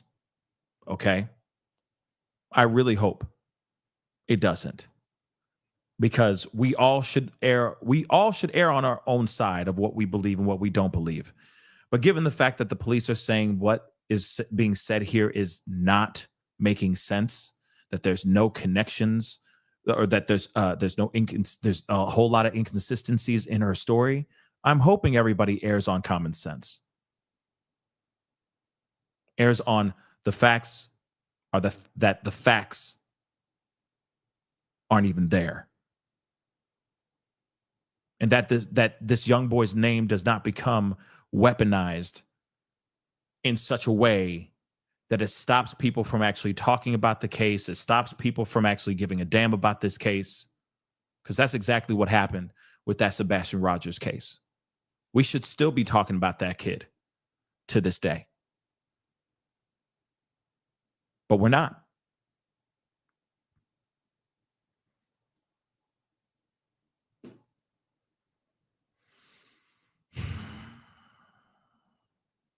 Because the story and the case became way too murky.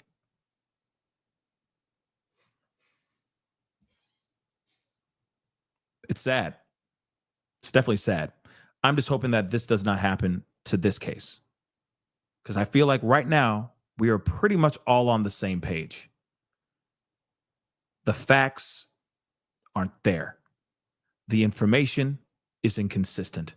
They are moving in very strange ways. Let me tell you about the start of the Sebastian Rogers case really quick. Those two packed up their things. And instead of being there, boots on the ground with other people that were volunteering, spending countless hours trying to find that young boy, they were in Memphis in an RV, vacationing, just for those y'all who are wondering what vacating is, right? That was the start of their story. Now, no house was set on fire nearby or anything of that sort, but there was a lot of weird stuff that was going on. A lot of weird stuff that would raise a lot of red flags. And for some weird reason, that story and that case took the wildest left turn I've never seen in my whole entire life. And then it turned into a whole mess of pro Seth and pro Proudfoots, right? I'm glad that crap is pretty much over for the most part. But at the same time, I'm hoping that it doesn't happen with this particular case. Because I think we all are in agreement that what happened here is bad. What happened here has them two written all over it. Let's just keep that completely 110%. But if it ever does stray, I want you to know and to remind yourself to stay the course. Don't fall into the BS. Don't fall into what.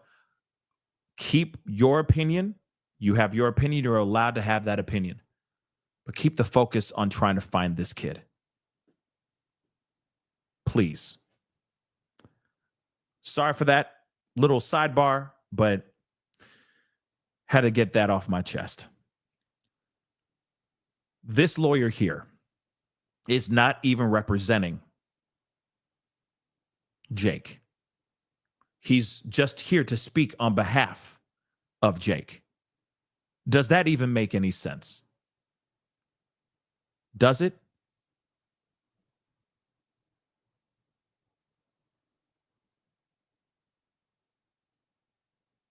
Does it? It doesn't. Okay? Yeah, oh, he's probably his homie. Absolutely, this has got to be his homie. Okay? Limani or Limomi. Limani or Limomi? I wish that these names were like in black or something like that, so you can see the names better. Okay? But yeah, they homie. Lemomi.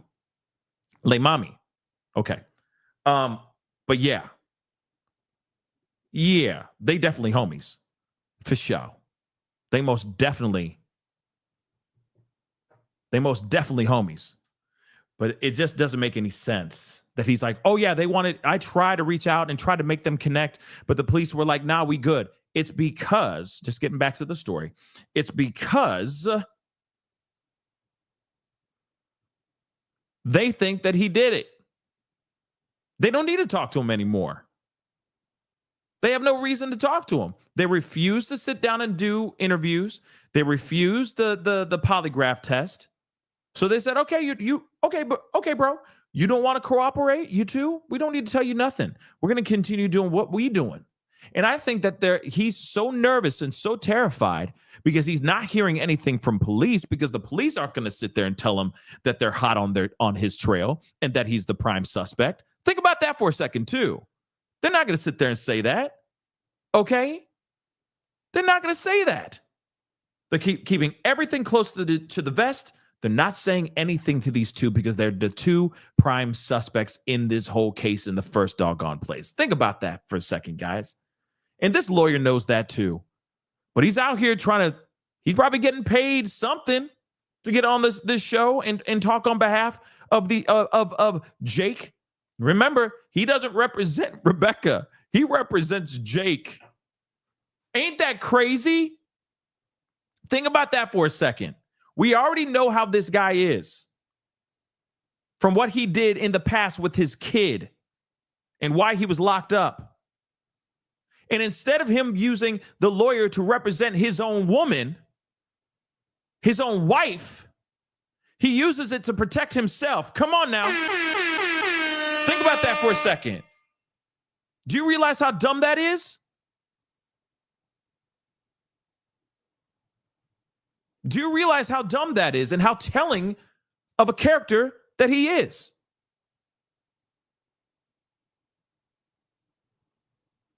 Ain't nobody else seeing that? Notice this pattern? Don't worry, we're going to come back to that pattern here in just a second. This is just brand new, so we're going to take a look at this, but this is crazy. He should be going, no, I want you to represent Rebecca. Rebecca's the last one, according to her story. She's the last one to see Emmanuel alive. Doesn't she need the representation more than his ass? He was watching the football game. You see what I'm saying? This guy's a piece of work, guys. Let me just stop you for 1 second. I don't want to interrupt you, but you just said you don't know where the statement came from, Mr. Hughes. I'm going to read you the statement the police sent to us. Investigators interviewed multiple individuals, including Emmanuel's parents, Jake and Rebecca Haro. During those interviews, Rebecca was confronted with inconsistencies in her initial statement and declined to continue with the interview. So the statement came from the police themselves. Yeah. So you understand? And I can't speak to the statement that was sent to you. I can tell you, I have personal knowledge. I reached out to the assigned detective and made Jake available. Jake wants to cooperate. Jake doesn't like the fact that nobody's listening. You heard what he just said? He wants to cooperate. He wants to cooperate now. He wants to cooperate now because he's scared. Because he knows police are looking at them. He wants to cooperate. You see how he corrected his vernacular? You notice that? His words, his verbiage. Did you not see that he changed his verbiage right there live with Ashley Banfield? Did you not see it? Oh, I saw it. You didn't see that? Ain't that crazy? Because he said they're cooperating. Can't believe that this information is out here that they're not cooperating. They are cooperating. So then she goes, oh, so I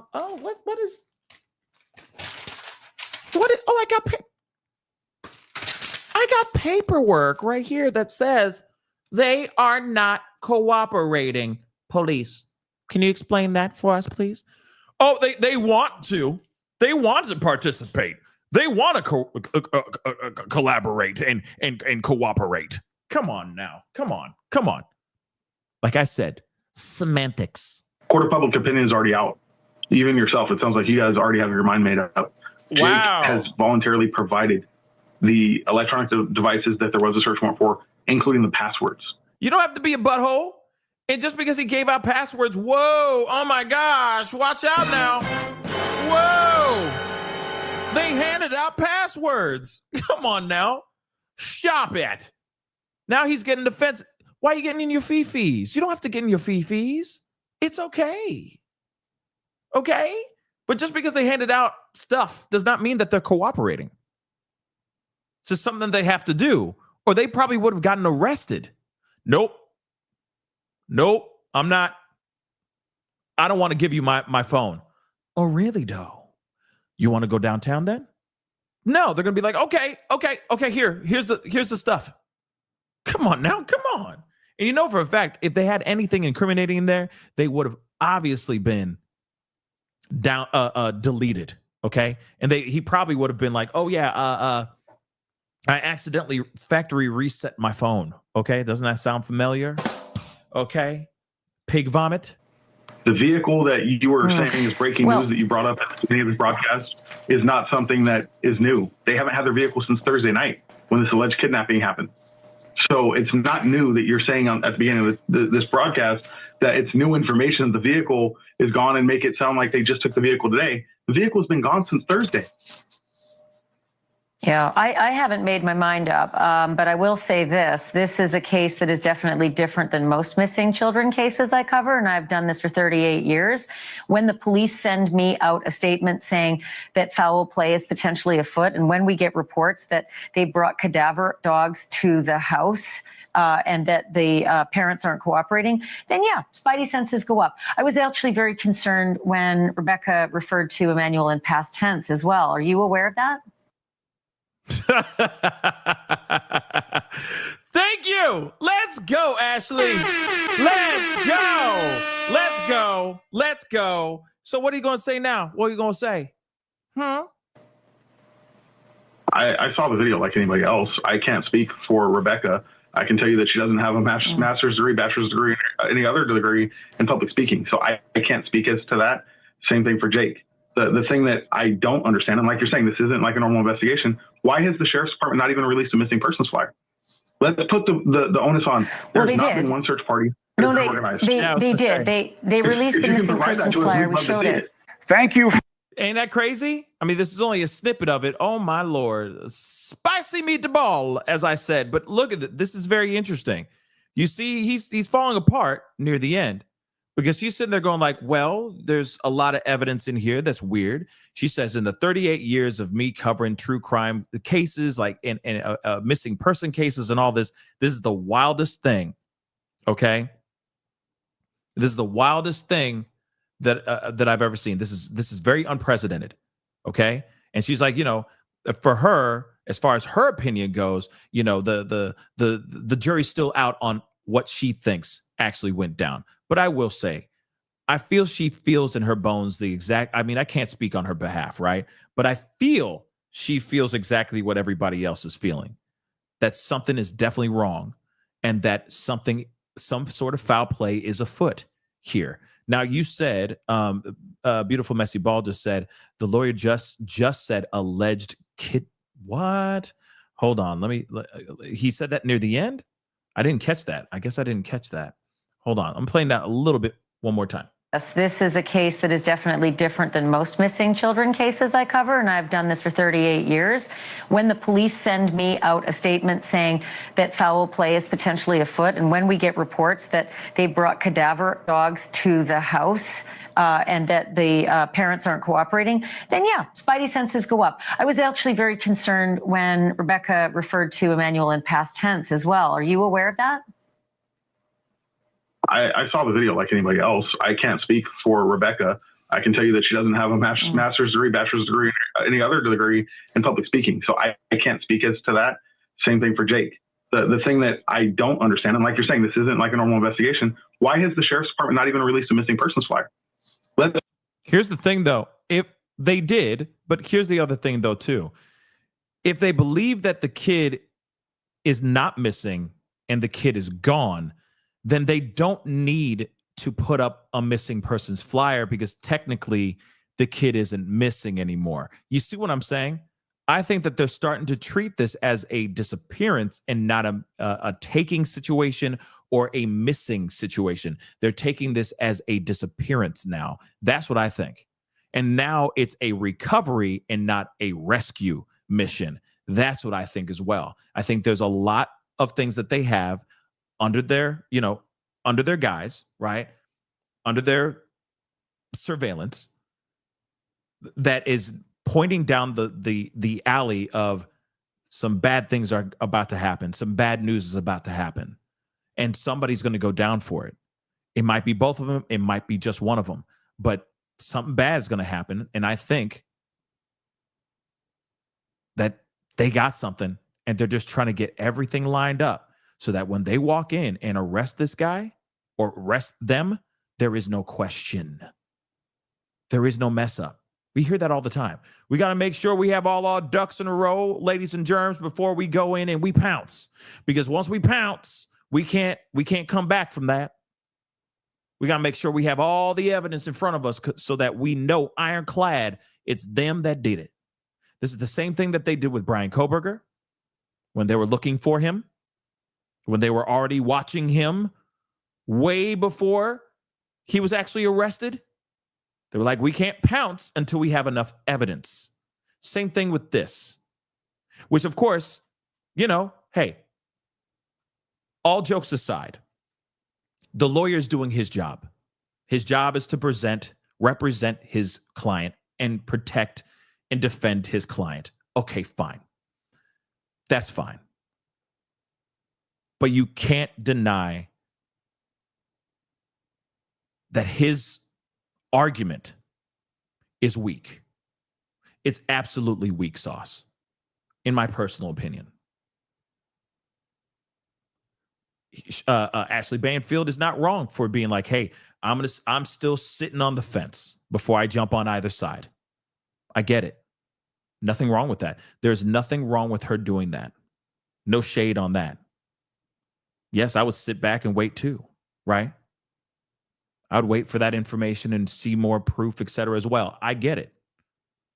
We're relying on something that the police have said. And also the fact that they are relying, or they just did this just a little bit ago, which is, well, actually, I'm not going to get to that first. I'm going to point out one thing because it's really important. The history, the arrest, and the conviction of Jake Haro, and why he did, or why whatever happened, and why everyone's side-eyeing him even more now, because he has a history of violence. Now, I just did a video about this, so we're going to crush through this pretty quickly, but this is some pretty crazy stuff. So there was a search, okay? The search, that they're looking for, the Emmanuel Haro search, okay, comes almost 4 years after Jake Haro and an apparently different spouse, Vanessa, his ex-wife, were charged with willful child cruelty in Riverside County after an infant was found with fresh and healing wounds that was placed in critical condition. Now, this is a big thing. You have healing wounds and you have fresh wounds. What does that mean to you guys?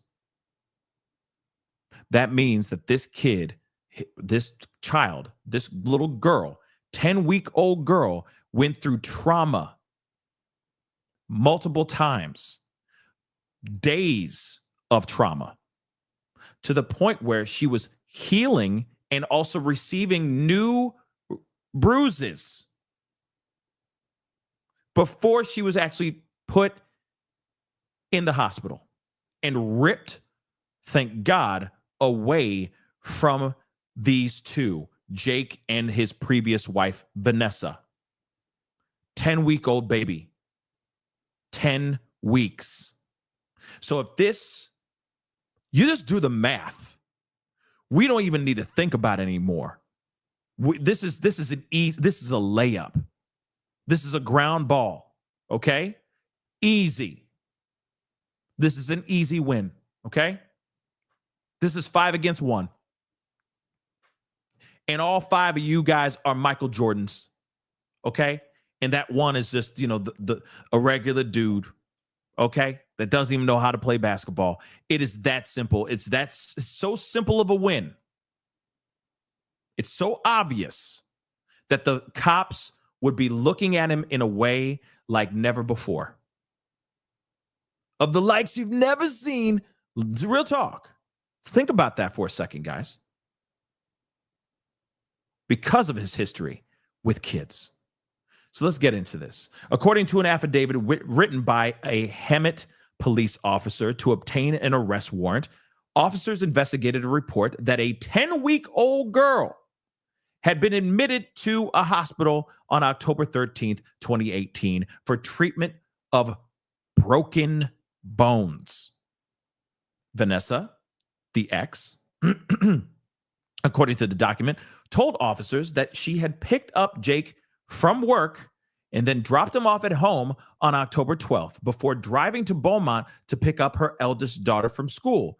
When she had returned back home an hour later, she tried to nurse that same 10-week-old girl, infant, by the way, but she would not drink. So, of course, Vanessa got concerned and took the baby to the hospital. Jake told investigators that after Vanessa dropped him off at the home, he took the baby's temperature and found it to be 99 to 100 degrees. He bathed the baby, and he claims that he accidentally dropped it chest first on the divider of the twin basin sink. Just straight up drop the baby right there, chest first, right? At that time, he did not detect any injuries. That same night, Vanessa woke Jake up and asked him to feel the baby's back. He says he felt something, quote unquote, crackle. This is what the affidavit says. Jake told the investigator that he did not feel the crackle after bathing the actual infant. Now, I want you to know this. You see what he's doing right there, right? He's trying to set her up. Let me repeat that again. He's trying to set her up. He says he doesn't remember the kid. He didn't feel a crackle after bathing the infant. So when she woke him up in the middle of the night, being like, do you feel this? And he felt the crackle. Well, she was the last one to have the baby. Did she not? He's trying to set her up. Moving on. Vanessa later declined to answer the investigators' questions without an attorney present. Sounds familiar, right? Doctors at this medical center told the officer who wrote the actual affidavit that the baby had an acute fractured rib, healing fractures of 6 ribs, a skull fracture, brain hemorrhage, swelling of the neck, and a healing, quote unquote, healing fractured leg bone. Do you know what that means? That means that this kid went through some serious trauma for days, if not weeks, for days, if not weeks. Okay? They did a number on this girl. Okay? And yes, if I'm correct, this is the same ex-wife, I think. This is the ex-wife at the football game, if I'm correct. Or, he could have several ex-wives. I don't know. But what I do know is that she walked over to him that night, said, hey, feel her back. Oh, wow. He felt a crackle. He didn't feel it before, even though he did drop her allegedly on the middle of the water of the sink. Okay. The middle part of the sink. Okay. Yeah. So let's move on. All right. So the combination, this kid has been enduring all kinds of pain for at least weeks, because she's only been on the planet for 10 weeks, guys. Little over 2 months old. Imagine that. So the combination of above findings in a pre-mobile infant in the absence of a plausible history of significant trauma to explain the injuries, like, maybe she has, some sort of genetic type of issue, that kind of thing, very, very fragile or brittle bones, that kind of thing. No, none of those things. So they're like, it came from someone, from an outside force, right? This is indicative of head trauma, child physical A, and nutritional neglect. So they're not even feeding this child. Okay? Jake Otto told the officer that when he went home after visiting the hospital, this is crazy, his sister opened the web browser on his iPad and found a search for how to feed a baby with broken ribs. Jake told the officer that he did not use the iPad at the time of that search, which was performed before the hospital visit. Do you see what he's doing? He's stacking it up, trying to make Vanessa go down for everything. He's innocent. She's the monster. Do you see what I'm doing? Do you see what he was doing? I didn't have the iPad. So if I didn't have the iPad, who else in the house knows how to write and knows how to use an iPad? Oh, my wife. Hi, wife. You over there? Because I didn't do it. I didn't search that. Clearly, it's her. Stacking it up. Right? He's trying to not get in trouble. As the investigation continued, the officer wrote that Jake Otto blamed the injuries on his own wife. We clearly see that's going on here. He's breaking it all the way down to make it seem like she is the culprit. She is the assailant. She is the monster. Do you see what's going on here? Click some of this stuff and drag it over to the situation that's going on with Emmanuel. He's exactly, Billy, on TikTok. He's doing it all over again. Except now this is at a grander scale. Everybody and their mama's breathing down his neck. So now he needs some sort of representation. So he calls up his boy. Yo, my boy, aren't you an Esquire? Well, yes, I am. I just bought a new purple suit. I can't wait to wear it. Yay. I will represent you with all of my heart. And that's exactly what's happening right now. Yeah, just represent me. You don't need to represent my wife. She cool. She'll handle it. She can handle her own. Why would he be doing this if he wasn't guilty? Think about it. Why? Let me repeat that again.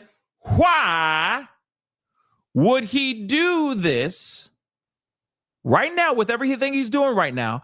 Why would he do what he's doing right now if he was innocent? If he had nothing to hide, he would not be hiding behind a lawyer. In fact, he would be using this lawyer, his friend, he would have that friend represent Rebecca, because Rebecca really is the only one that was the last one to see Emmanuel. Do you see what I'm saying? And he made it abundantly clear in the interview, I do not represent Rebecca. Why don't you? I know I don't think it's ethical for them to do that, but he could literally go, I'm not representing you. I'm going to represent her. She is the main person that everybody's looking at. Well, everyone's looking at both of them now, but you know what I'm saying. She's the last one to see him alive, y'all. And we could keep saying that till we're blue in the face because that's true. Okay? So, of course, we already know that he spent time in jail. And then, of course, you know, he was found with a weapon. He had a weapon on him, and he got in trouble for it. That was he violated his probation. So he was supposed to have a probation violation hearing on September 2nd, right? But this is the whole breakdown, guys. He is trying to cover his own ass. That's literally all he's doing. He is trying to cover his own booty. He doesn't give a damn about his wife. He's basically like, swim. You know what I mean? She's like, I'm drowning. He's like, just swim, flap your arms. He got the lifesaver. He's holding on to it. Okay? They both in that water. And he's like, just flap your arms, sweetie. You got it. You got it. See, go, girl. You go. You so strong. Keep flapping those arms, girls. Keep treading that water. Some will show up. A log or a limb, a tree limb, or something will show up to float by and save you. And he's chilling, holding on to the lifesaver. That's literally what he's doing right now. Okay? Good luck, girl. I love you. I love you. You know what I mean? That's what he's doing right now.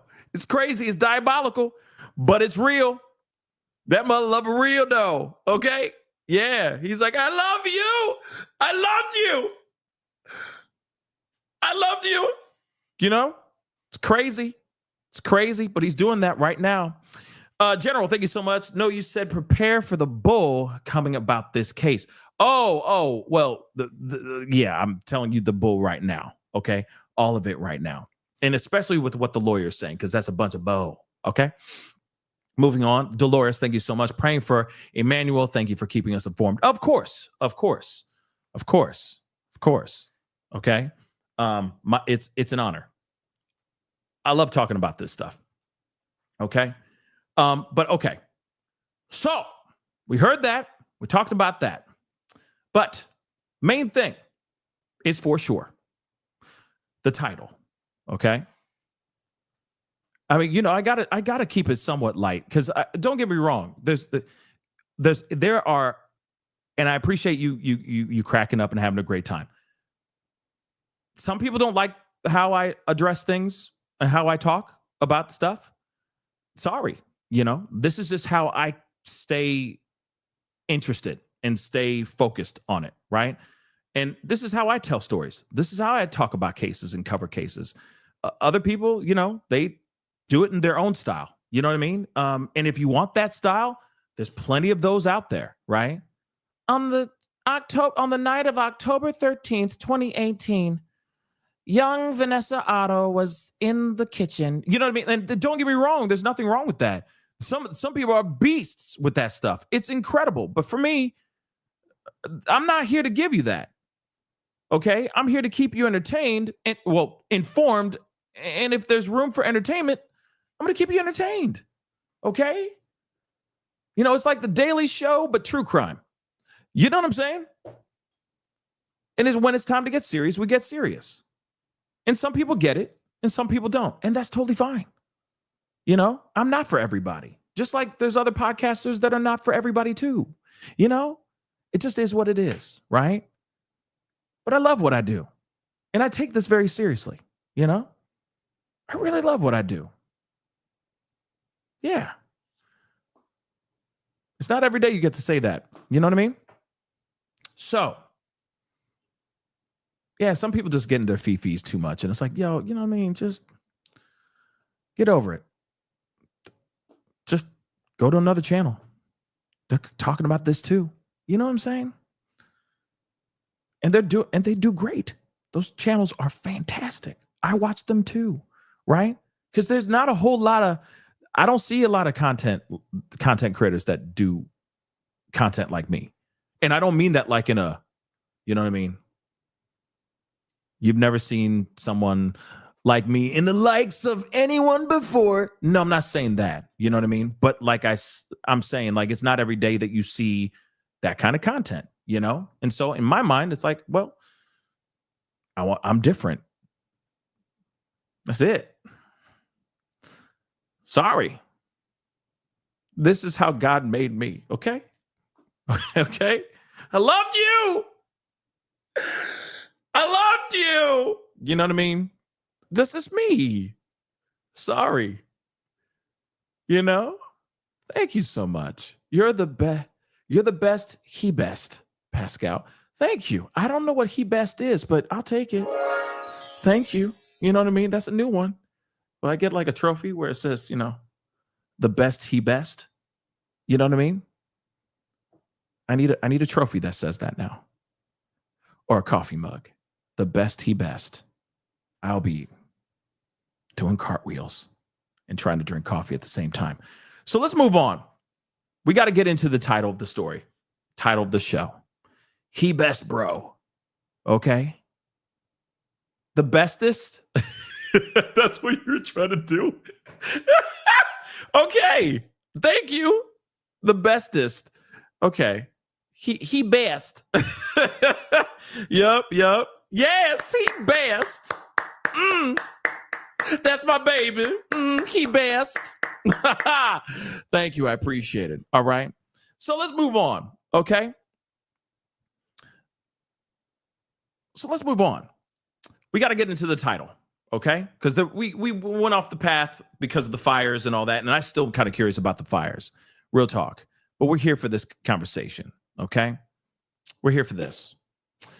So just so you know, well, actually, I'm going to do this instead. There we go. Emmanuel Haro's father's car was seized as evidence today. Now, we heard the lawyer say with his own mouth, yes, they took it, but he was like, but they took it days ago. Who cares if they took it days ago? Still, it's news to us. And obviously, it gives us more an idea of how bad they're screwed. Okay? Think about that for a second. They're screwed, y'all. There is no question how screwed they are. It's only a matter of time. Okay, here it is. My prediction is that before this weekend, there will be an arrest. Yes, I said it. There will be an arrest.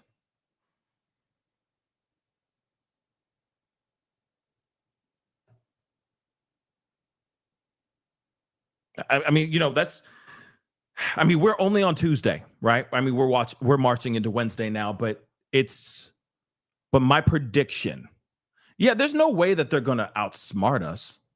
Come on now. Or the 5-0. Yeah, now they're called the 5-0. Or the 5-0. Are you kidding me? They're not going to outsmart. They're not going to outsmart the 5-0. Come on now. They're not.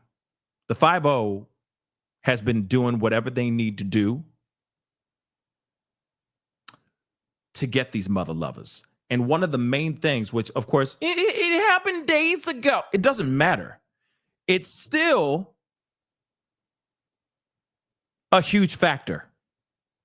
That's why nobody's rocking with them right now. Okay? Very New York. Yeah. Now you rocking with the he best. That was a really crappy. I'm just gonna get into the article. Okay. I'm just so sorry. Moving on. So we already know about all of this. We're just gonna get straight into the meat and potatoes. Okay. So in the recent days, more information has come to light regarding the parents. Okay. Which we already know about the Uvalde Foundation for Kids, where they stepped down. They said, F it, we out. We chucked up the deuces because they've been lying, right? Moving on. Search warrants have been served at the family's home.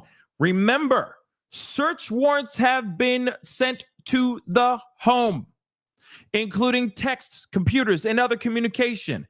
They have to give this stuff out to the police. They can't sit there and go, well, do I really want to give this? I don't know if I want to give this. I don't know if they have to. It's a warrant for their things. They have to give it away. They can't fight that. They can't sit there and go, no. They can't do that, or they're going to be in some serious trouble. So when he says they're cooperating, they already got their devices and everything. It's because they were served search warrants for their stuff. Okay? Period.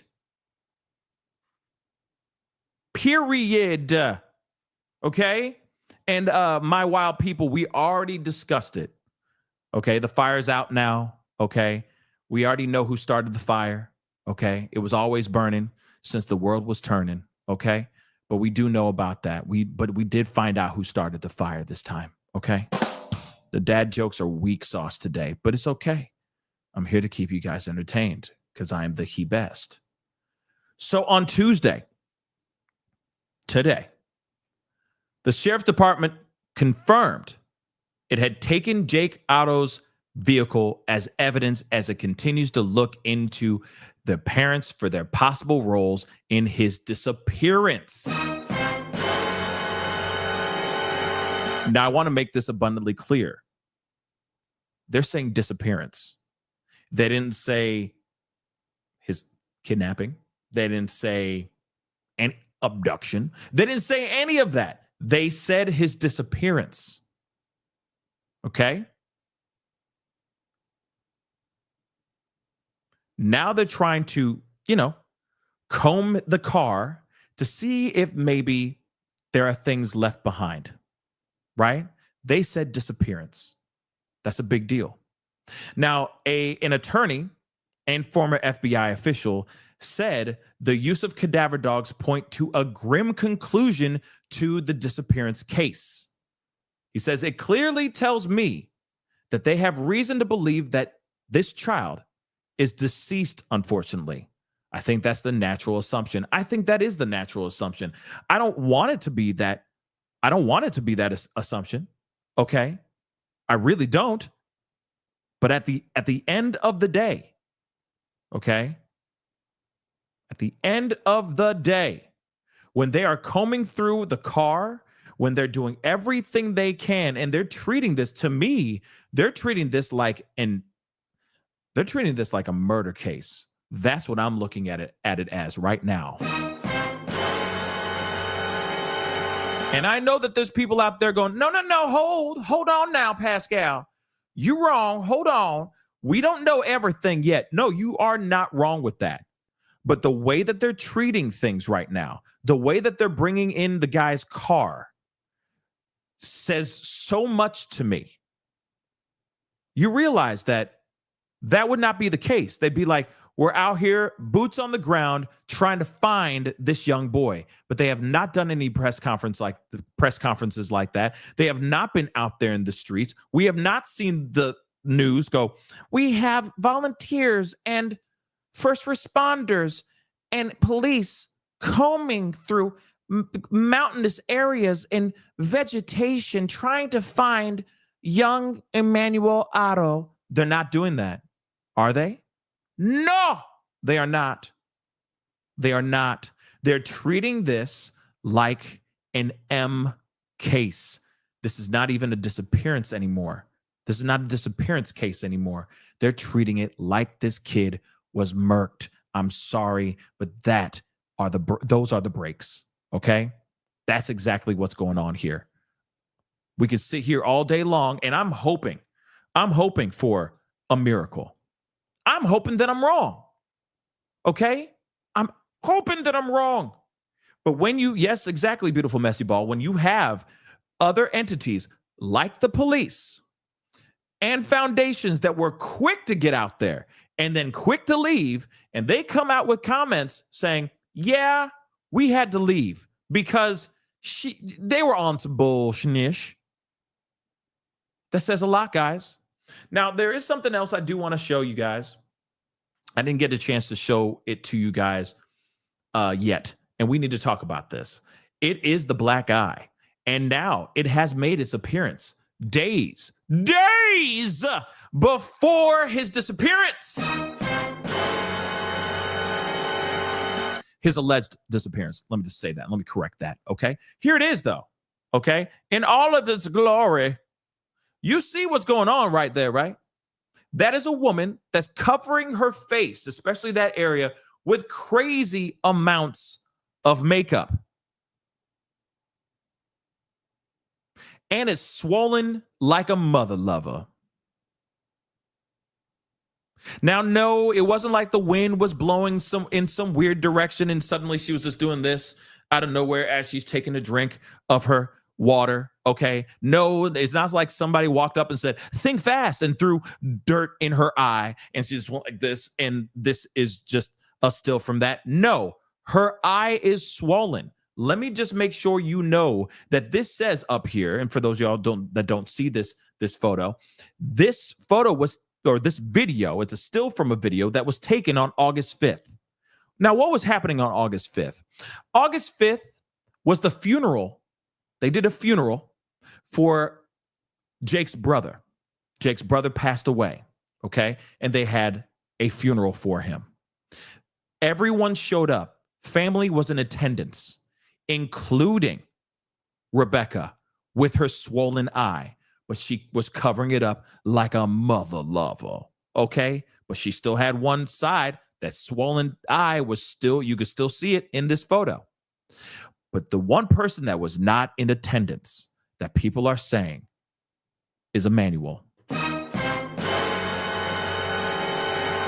Emmanuel was not at the funeral. That's according to what they're saying out here in these streets. This kid went missing when she said she got popped in the face, got the black eye, woke up in the parking lot, finding him gone, right? That happened on August 14th.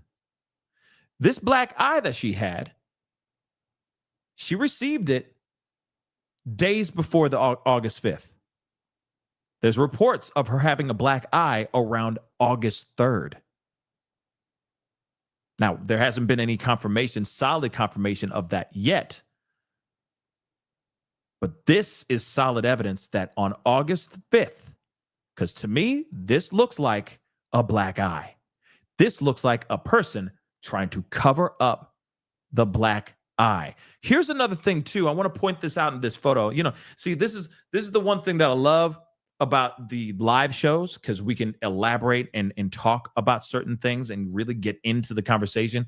You know, TikToks is great, but you can't really deep dive, right? Because you're only, you're trying to get the information out as quickly as possible, right? That's the whole premise of the platform. But look at the left eye. And no, I'm not talking about TLC. I'm saying, look at the left eye.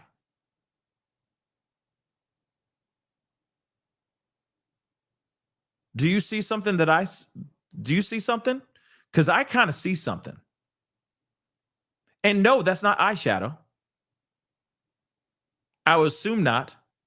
No, not the eyebrows. I mean, that's another conversation, right? Girl, your eyebrows, girl. They drove as hell. No, we ain't talking about her eyebrows. We're not an esthetician class right now. We're talking about her eyes. Look at her left eye.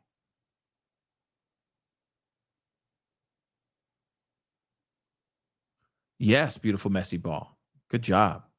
It's dark. It's dark.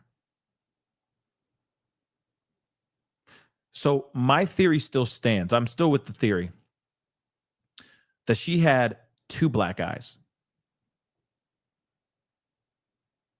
And they did her dirty. No, black eyes. She had two black eyes.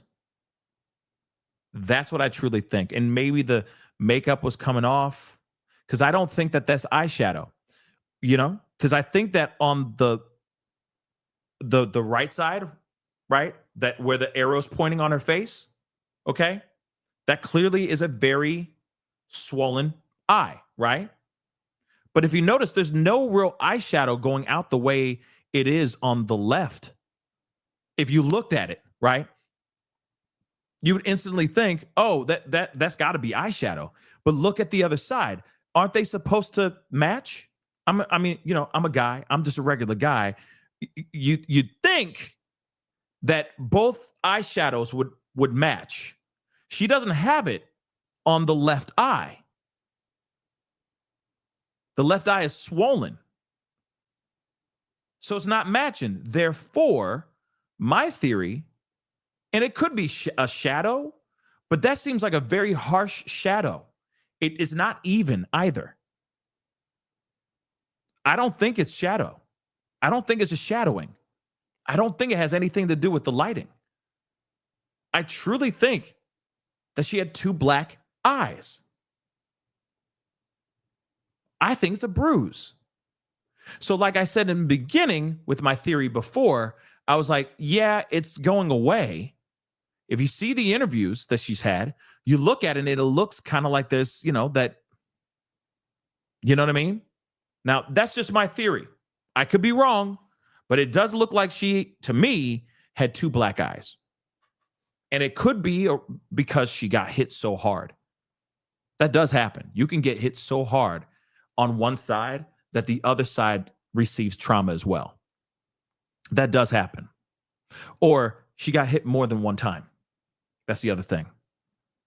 That's it. Or she got hit right here. You know what I mean? Right, bow, right there. And that caused, boom, the left, mainly the left, but then on the right. You see what I'm saying? My theory is that she got hit. I think she got hit twice. That's what I think. That's what I truly think. If not more. But the other ones, I'm sure, are covered by her clothing. Remember, she was being interviewed allegedly by the DV, I forgot what it was called, but she was like getting checked up. And she made up some BS story about falling or running into a wall. Sorry. And then she just laughed like, oh, I'm so klutzy. I'm such a klutz. I'm so clumsy. Ha ha ha ha ha. Right.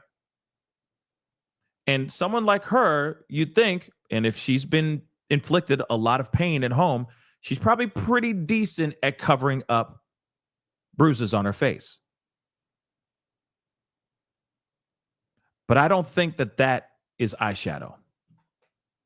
That is most definitely a swollen eye. And I think that other side, the eye that's wide open, I do think that that's a little bit of bruising, but I could be wrong.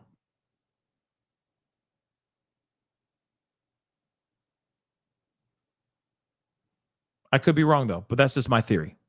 That's just my theory. No matter what, that is most definitely makeup covering a swollen eye. It's August 5th.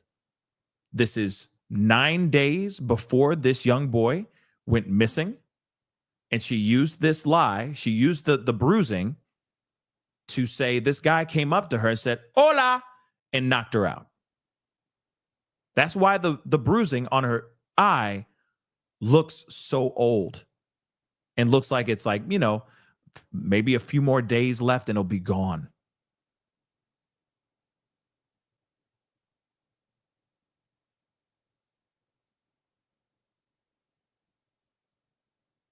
So something to think about for sure.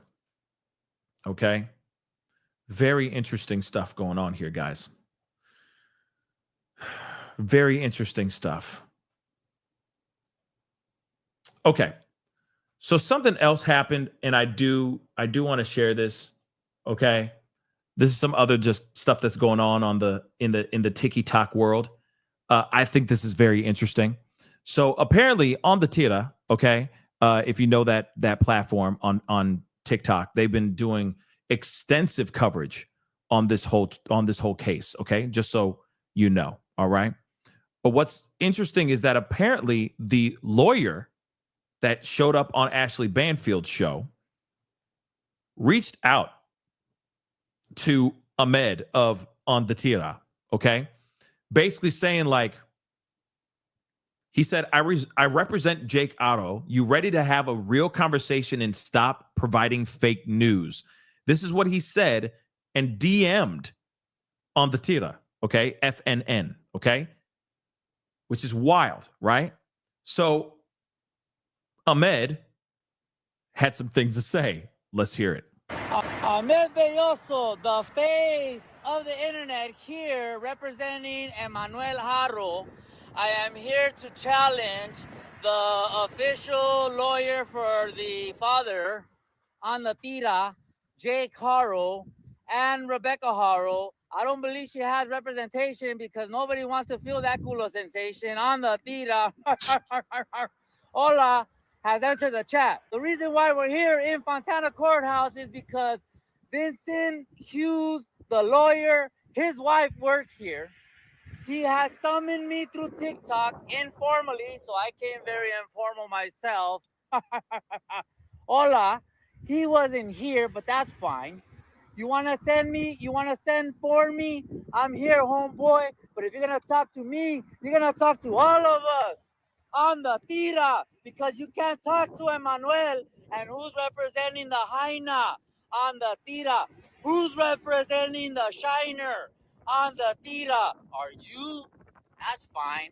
That's fine. That's too much. You do you, boo. You do you, homie. If you want to support somebody, you could be here defending kitten killers for all I know on the tira. What's your MO on this?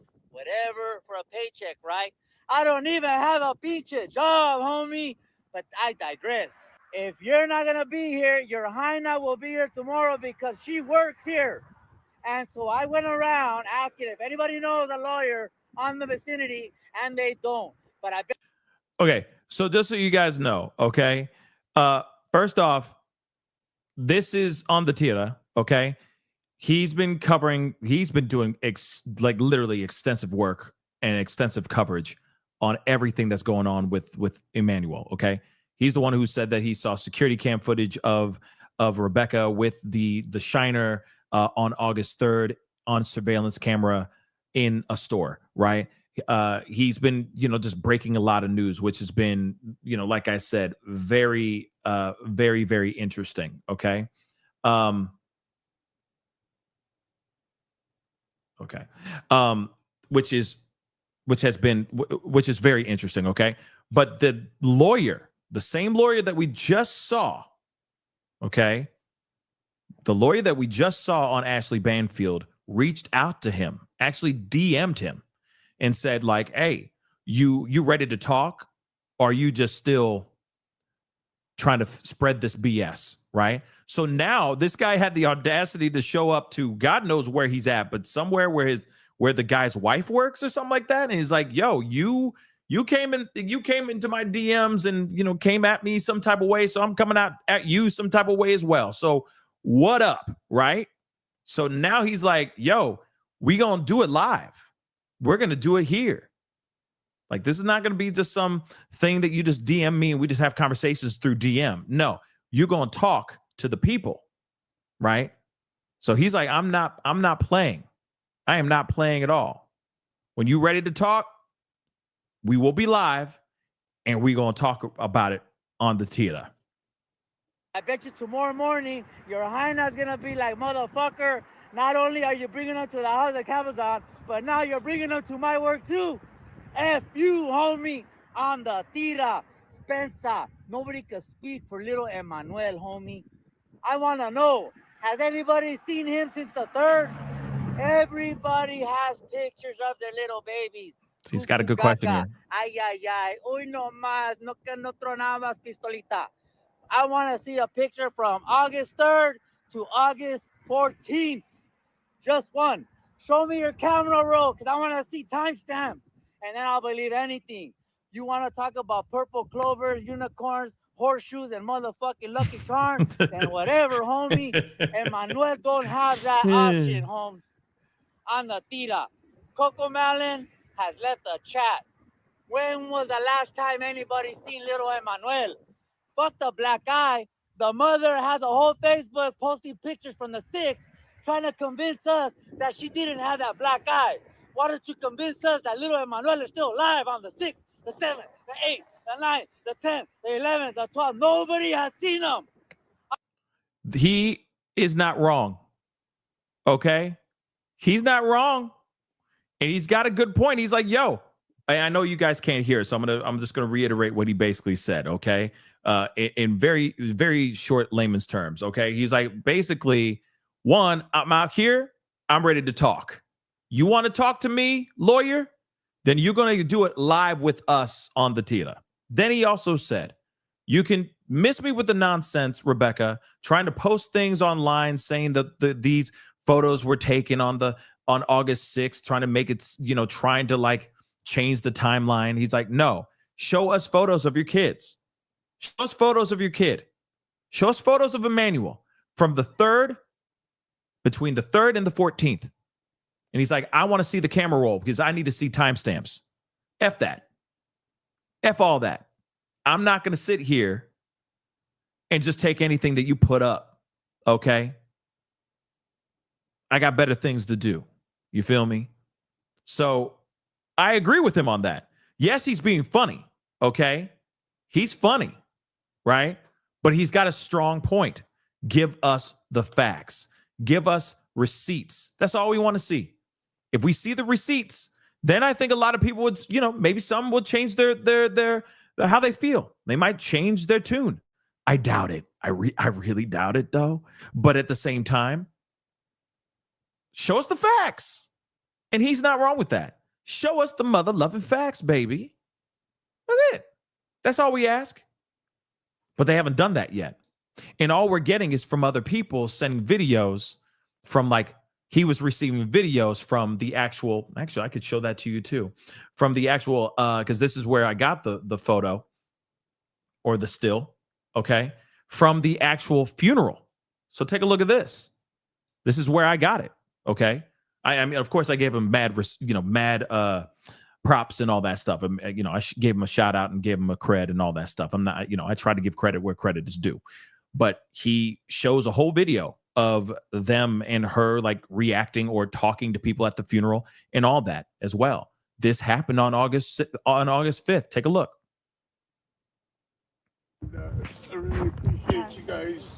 I love each and every one of you, and Charlie loved each and every one of you. I will reach out to everybody. And just so you know, it says Rebecca at a funeral on August 5th. Emmanuel is nowhere around, and she has a black eye covered with makeup. And then he says on the tira. And I will announce another celebration of life that we will have for him. We had so much fun together. Yeah. I know. Where's your baby? Over there, he's like, I want water. I'm like, okay. I haven't seen your little boy since November when he was born. Yeah, he's fucking 3. He's gonna be 4. Talking about another baby. Look at mommy got. And there she is right there. Hold on. I'm going to see if I can. That's her right there. And obviously, this is very small, right? But then he blows that up. This is her in the middle of taking a sip of water. But no, it's not like it's some windy ass day or somebody threw dirt in her eye. Hell no. Okay. But they're talking about another baby. She's like, oh, where's the baby? And she's like, oh yeah, I need some water or something like that. Hold on. I'm still trying to understand. Is it her that's answering the question? Because she's like, oh yeah, he's 3 years old now, or something like that. Hold on. We got to roll that back a little bit. I want water. I'm like, okay. Yeah. I know. Where's your baby? Over there, he's like, I want water. I'm like, okay. I haven't seen your little boy since November. She's the one asking. She's the one who's asking, where are your kids? She's actually like, where are your babies? To another person. That's weird that she's asking about where the babies are, but it is what it is. Let's continue. Yeah, he's fucking 3. He's gonna be 4. There she is, taking the water.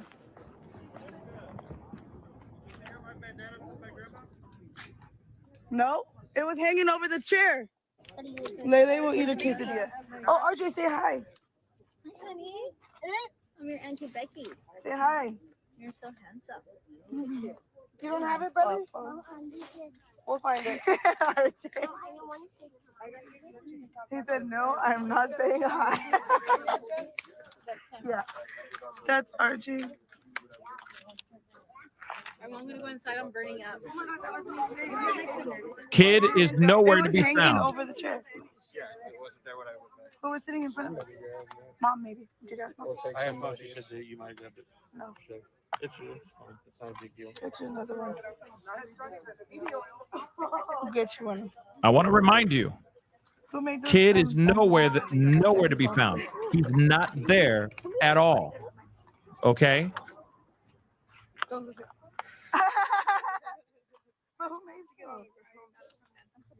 Really? We should order some more. I want a pink one.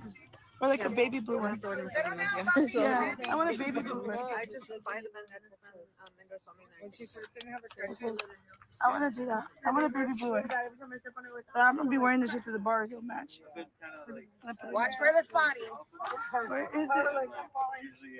Thank you. Wheel away. I'm not fucking going nowhere. Get with you.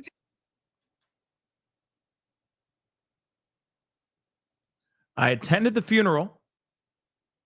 August 5th that Rebecca also attended and have footage of her from that day. Whoops. She did not have Emmanuel with her, but did have her little daughter. But little daughter is alive, which we already know. Little daughter is already alive. But, yo, Emmanuel wasn't even there. Why wasn't he? Because she was making the excuse that he needed to have his shots? That doesn't make sense, guys. That's sus as hell. Okay? That's absolutely sus as hell. Okay? I think we can all agree on that. Hold on. I'm trying to check something here.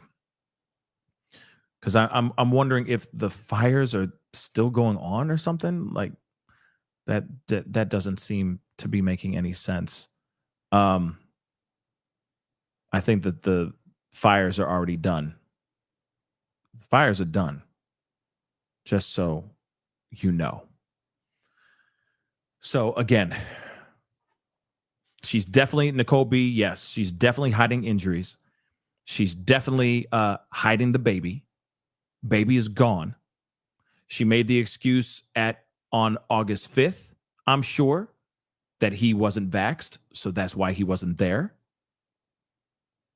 And then at the football game, oh no, he's in the car. I don't want him anywhere near anybody because, he hasn't been vaxxed or anything. So, I just want to keep him safe. And here's the thing. I've heard that excuse before. I have. But the people who have that child, they're usually like, okay, we're over here. We're far away. No, I don't want you to touch our baby. He's brand new. I don't want him to get sick. It's that time of year where everyone's kind of getting sick. He hasn't been vaxxed. Let me just put him over here. You know what I mean? We're here, but just, stand at a distance. You can see him. You know what I mean? Or they go, hey, do you mind washing your hands and just make sure you're not like kissing him and all that stuff. You know how people are with babies. They're like, oh, you know what I mean? It's like, okay, that's fine. Keep your distance. All right. Wash your hands. Here's some hand sanitizer. Yes, you can hold them for a little bit and then bring them right back. Okay? Don't pass them around to a whole bunch of people. All right? You know what I mean? I get that. I've seen that. Okay? People do that all the time with newborns and all that. But at the same time, he was also 7 months old. So you'd think that those things would have already happened by then, right? Usually they get vaxxed around that time or like before 7 months. You know what I mean? Or they get at least some of the shots. But then again, sometimes parents don't want their kids to have the vaccinations and stuff. So I don't know. Like I said, I don't know. It is very weird, or it is very interesting. Not weird. I think it's, it's your baby. It's, it's your rights, whatever you want to do. If you don't want to have, if you don't want your kid vaxxed, that's on you. You know what I mean? Good luck, But at the same time, it is weird, because I'm sure the kid would have already had a few shots by 7 months old. So again, lies. It's just all lies. So again, look at what we're looking at. You know what I mean? Look at the information that we're looking at. All the stuff that's been, that's been laid out in front of us is showing somebody who keeps on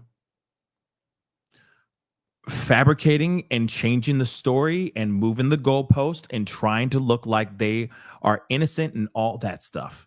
Okay? Let's be real. Okay? They're not. And the police are hot on their trail. The police are figuring it out as well. They are. They're definitely figuring it out. It's only a matter of time that the police are going to be taking him in. They're going to find something in that car. I hope that they do. Right? There's no way that these two did this perfectly. There's no way. I truly think that something's coming. And I hope it's before the end of this week. But don't worry, we're going to keep an eye on this. We are definitely keeping an eye on this. Oh, we definitely are. Let me get some of these super chats. Oh, wow. Carlette, thank you so much, guys. Wow. Thank you. Okay. Thank you, Pascal, for keeping us informed. Of course. It's my duty to keep you guys informed. Thank you again for the love. Okay. Keep up the good work. Lots of love. Thank you so much, Carlette. I really do appreciate that. Thank you so very much. Boudreaux, thank you so much for the love. In my opinion, allegedly, she could have been holding him thinking he won't hurt me. Yeah. And he hit her and him. And something bad happened, allegedly. It could be that. It could be a shaking situation as well. Rage. Maybe he was crying nonstop. He couldn't take it anymore. He gets angry. He throttles, and he throttles too hard, right? That could be it too, right? There's many possibilities. But clearly there was some sort of moment of rage. He lost his doggone mind, and he definitely put his paws on his wife, and he most definitely did something to Emmanuel. That's what I truly think. Unless she did something and then he got mad. She did something to Emmanuel, and he got mad and he put his hands on her. That could be possible too, but I doubt it. Not with this history of violence coming from this guy. Okay? That you have a 10-week-old daughter that was having healing wounds and fresh wounds. That is a massive, massive situation. Okay? Wait. Hold on. I'm going to get to Jessica. Thank you so much for the love. His clothes and leads were in the dumpster. What is leads? I'm sorry. What's leads? Wait. Are you saying Emmanuel's clothes were in the dumpster? Wait a second. Hold on. Can you clarify that, Jessica? Say that again. Say what? What's leads, though? What's leads? I don't know what leads is. Can you explain that to me? Gia, thank you so much. My mom works at Fontana Court. What's old girl's name? I don't know. And I'm sure you can look that up and find it. I'm sure. But hold on. Let me see something here. Hold on. Hold on. Boom.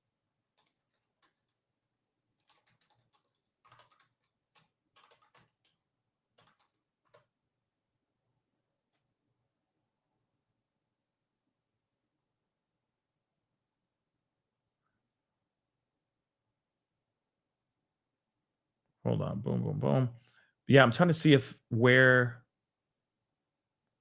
because I see people talking about dumpster clothing. Okay. But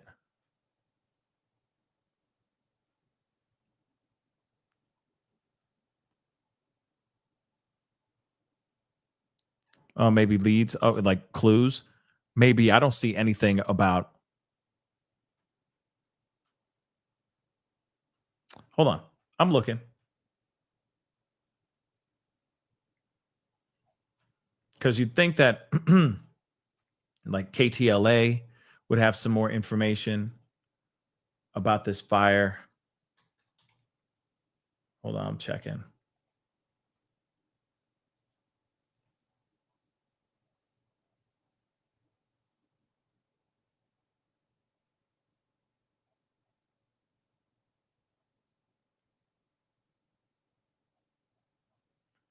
Yeah, I don't see it. Yeah, I saw that too. The interview with the neighbor. Um, let me see if I can pull that up real quick.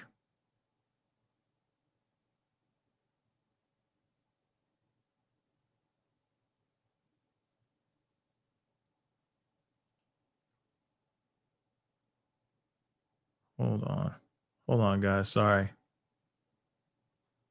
Let's see. News 3.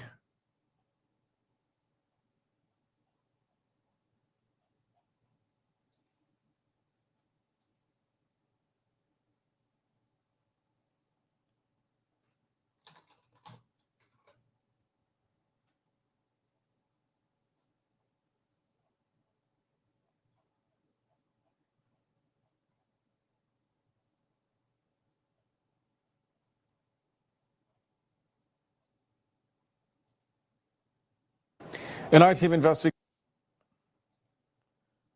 Sorry, y'all. Just checking a few things here. Yeah, I don't see anything. That's what's so frustrating about this. Let me see if maybe it's on their website or something like that.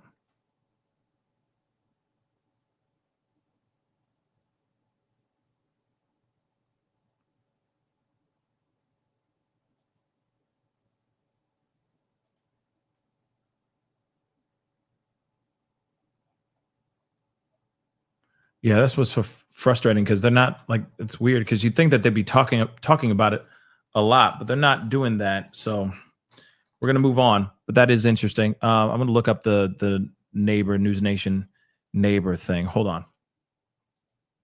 Let me just pull this up.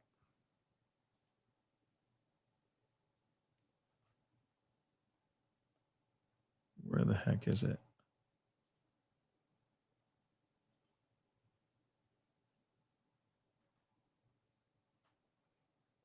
All right, hold on, guys. I got a commercial here because I actually had this already up. You see what I'm saying?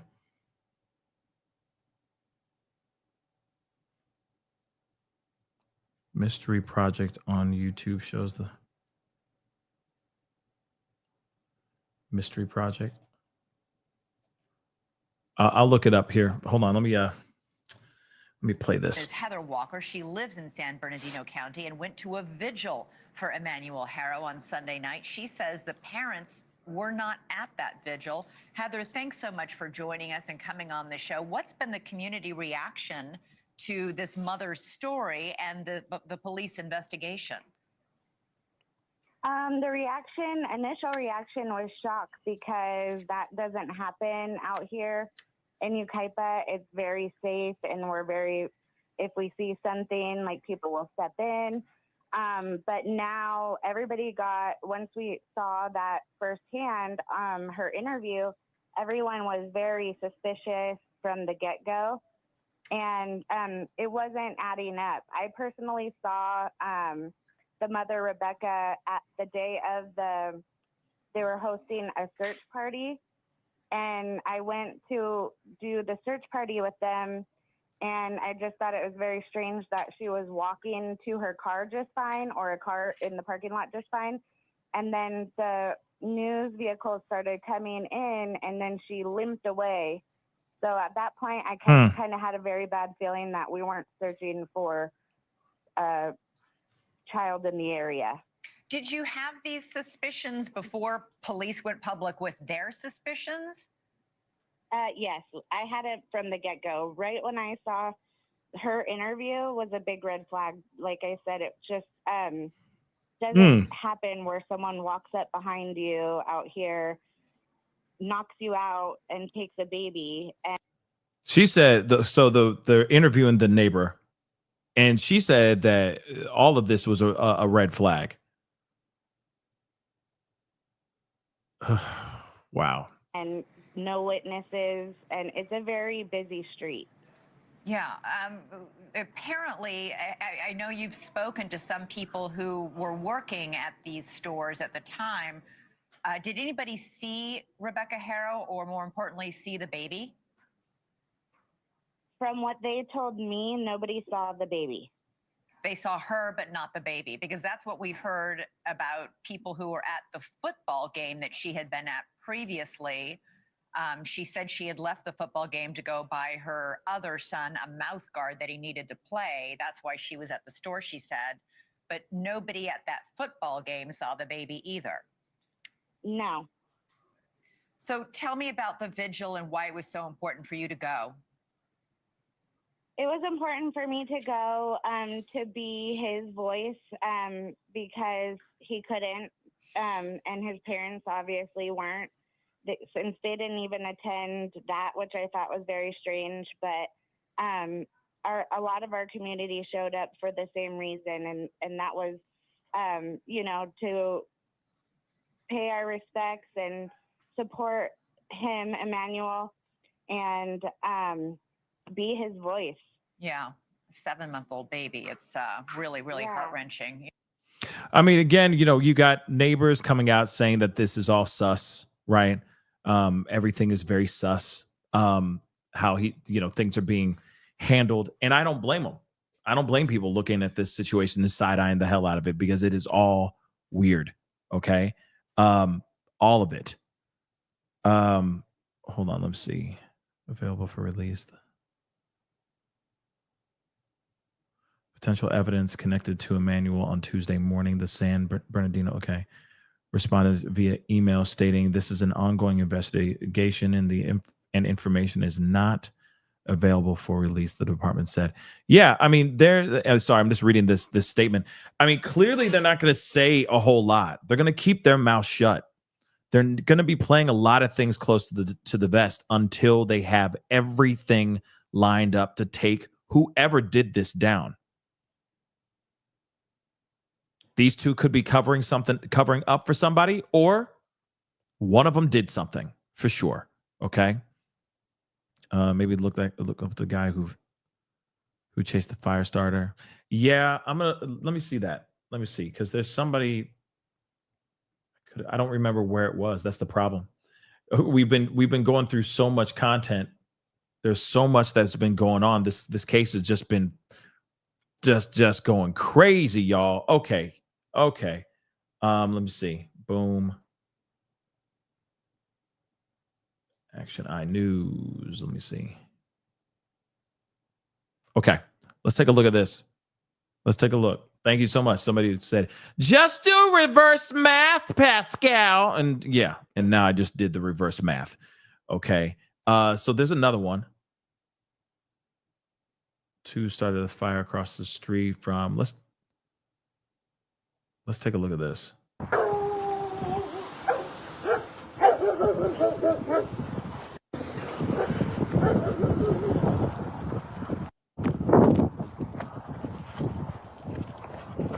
Hey, you guys will seen starting a fire back there. Y'all want to tell me about it? Do what? I got you guys on live. Guys, these are the guys that started the fire right here. I mean, that's definitely not them. That's definitely Why not. don't y'all turn around so people can see you? That's definitely not Rebecca and Jake. Those are two just random people. Why would they do that? Real talk. Why would they do that?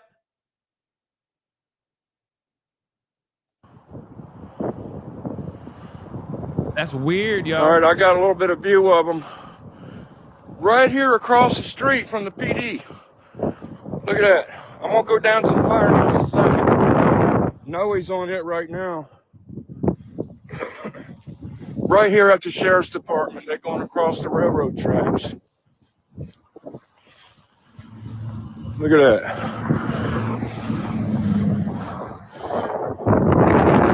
There they are. I mean, they're not even running. They didn't. Jake's house.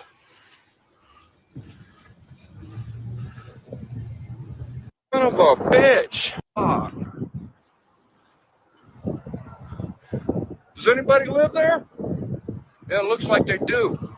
Son of a bitch. That's weird, y'all.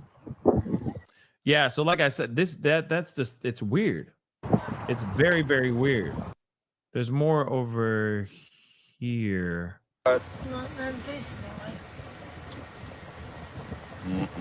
And I'm just scrubbing All through right, this, guys, we because are back live. We are looking for cameras in the area, but we don't see any of that. All right, sorry about that, guys. We're down here at the other side, and there's no cameras here. But be related to the crazy. And somebody has came out and put a justice for Emmanuel right here. Hey, how are you doing? Is this your sign? Okay. This just hit home. It hit home for residents and it just hit home. You want to tell us, our viewers, what your thoughts are? Just need for justice for the baby, and whatever these parents are going through, if they're going through anything emotional or anything mentally or whatever, they just need to know that there's help out there for them. That they shouldn't take them down and that is only one insurance, because nobody just goes and supposedly beats anybody up and hits somebody from behind and take a child. That doesn't happen in Ukaipa. I mean, Yeah, this is some. I have family that live in Ukaipa. I shop at that Big Five in Ukaipa, and that just does not happen. And a lot of people are asking, how do you get hit from behind and get a bruised eye in the front? There's no visual marks in the back of her head, and if social media has basically already confirmed that black eye was there from August 3rd and prior to that. And if you see on her other eye, it looks like there was another bruise already there that looks like it was fading away or makeup or anything. And if she was hit from behind, why did she go to urgent care? Why didn't she go to the emergency room if you got hit from behind? Especially to get knocked out. Especially to get knocked out. And That's a very good point. So this guy, he's covering the fires that just happened across the street. He runs into a lady who put up a sign saying justice for Emmanuel. And she just pointed something out. That's a good point, that if she was attacked from behind, she got hit in the back of the head. Why wasn't she checked on? Why didn't she go to the emergency room? Why didn't she go to a doctor to go get checked? I mean, if you got a serious blow to the head, that's some serious stuff, right? Why not go get checked? She didn't do that, right? How do you get hit in the back of the head and have have a black eye or a fading black eye, a bruising in the front, right? Now, I know that it is possible, like Bob Saget, remember his passing? All right. Apparently he had 2 black eyes. Apparently they say he had blunt force trauma to the back of his head because he fell. Something happened where he fell, right? And he had 2 black eyes. And so they say that it is true that you can have trauma to the back of the head that could react to your the bruising, get black eyes, right? Because your head was throttled that intensely, right? But at the same time, if she was throttled that intensely, she should be in the hospital, right? That's without question. She should be in the hospital right now, but she's not, right? Again, lies. And you're going to get up and you're going to run around the building and scream and shout, "Where's my child?" And where's the dirty diaper at? There was no dirty diaper. That's the other thing too. Where's the dirty diaper at? I mean, these are all very good questions to be asking. Okay. Of course, I'm just kind of combing through this stuff pretty quick because Noe is on the other side. Because I'm going to be wrapping up the show here in just a little bit. It is getting a little late, but I just wanted to show, because I'm probably going to go through all this on another live with you guys tomorrow. But still, this is all crazy. As you can see, I mean, let's see what they say here. Yeah, we put on my dad was here there, but he passed away. Oh, I'm sorry. Yeah, somebody else. They came over and knocked on my door. It's, to introduce themselves. Right. What do you think? That was, I don't know, about a year ago. Okay. Yeah. I mean, it's kind of hard to hear what people are saying, but they're just putting out the fire pretty much. You see what I'm saying? Fire's just being put out for right now, of course. And of course, we'll watch more of it tomorrow for sure, because it is getting really, really late. And tomorrow's another day, and there's going to be more and more information flooding out the gates, I have a feeling. And now that you have this lawyer out here in these streets talking, I'm sure he's going to be doing interviews here very soon, not just like Ashley Banfield and all that. I have a feeling he's going to try to get out and try to do, he's going to do the what's the word? He's going to do his best to try to paint his client in the best light possible, right? Or at least sprinkle as much reasonable doubt into this whole situation for sure. Carol, thank you so much for the love. I appreciate it. I appreciate it. So why did she take the baby to a sports store? Trump imitation is better every day. Thank you. Wonderful job as always, Pascal. You also have great mods. Yes, I do. Absolutely. My mods are fantastic. Again, thank you so much. Yes. Yeah, there's the stuff that's the stuff that's going on here is pretty crazy. And yeah, I mean, I think she used that as an opportunity to go, to go to Big Five was an opportunity. It was a plan, right? They were plotting and they planned this out, and then they went and she did it. She took the lead because of his background, and also because of his background. Let's not forget, in the previous charge that he got, he tried to put it all on his wife at that time, when you know for a fact he had a lot to do with it, if not all of it. Okay? Those bruises and those broken bones and all that. And then in this situation, you see it again, where he is not trying to be the front guy, but he's also trying to save his own butt. And he's worried about the court of public opinion throwing shade on him. So that's why he got his boy, his lawyer, to go out there and try to, like redeem his name, right? And that's exactly what's happening. And instead of him being like more concerned about protecting his wife, he's more concerned about his reputation. If that ain't narcissism 101, then I don't know what is.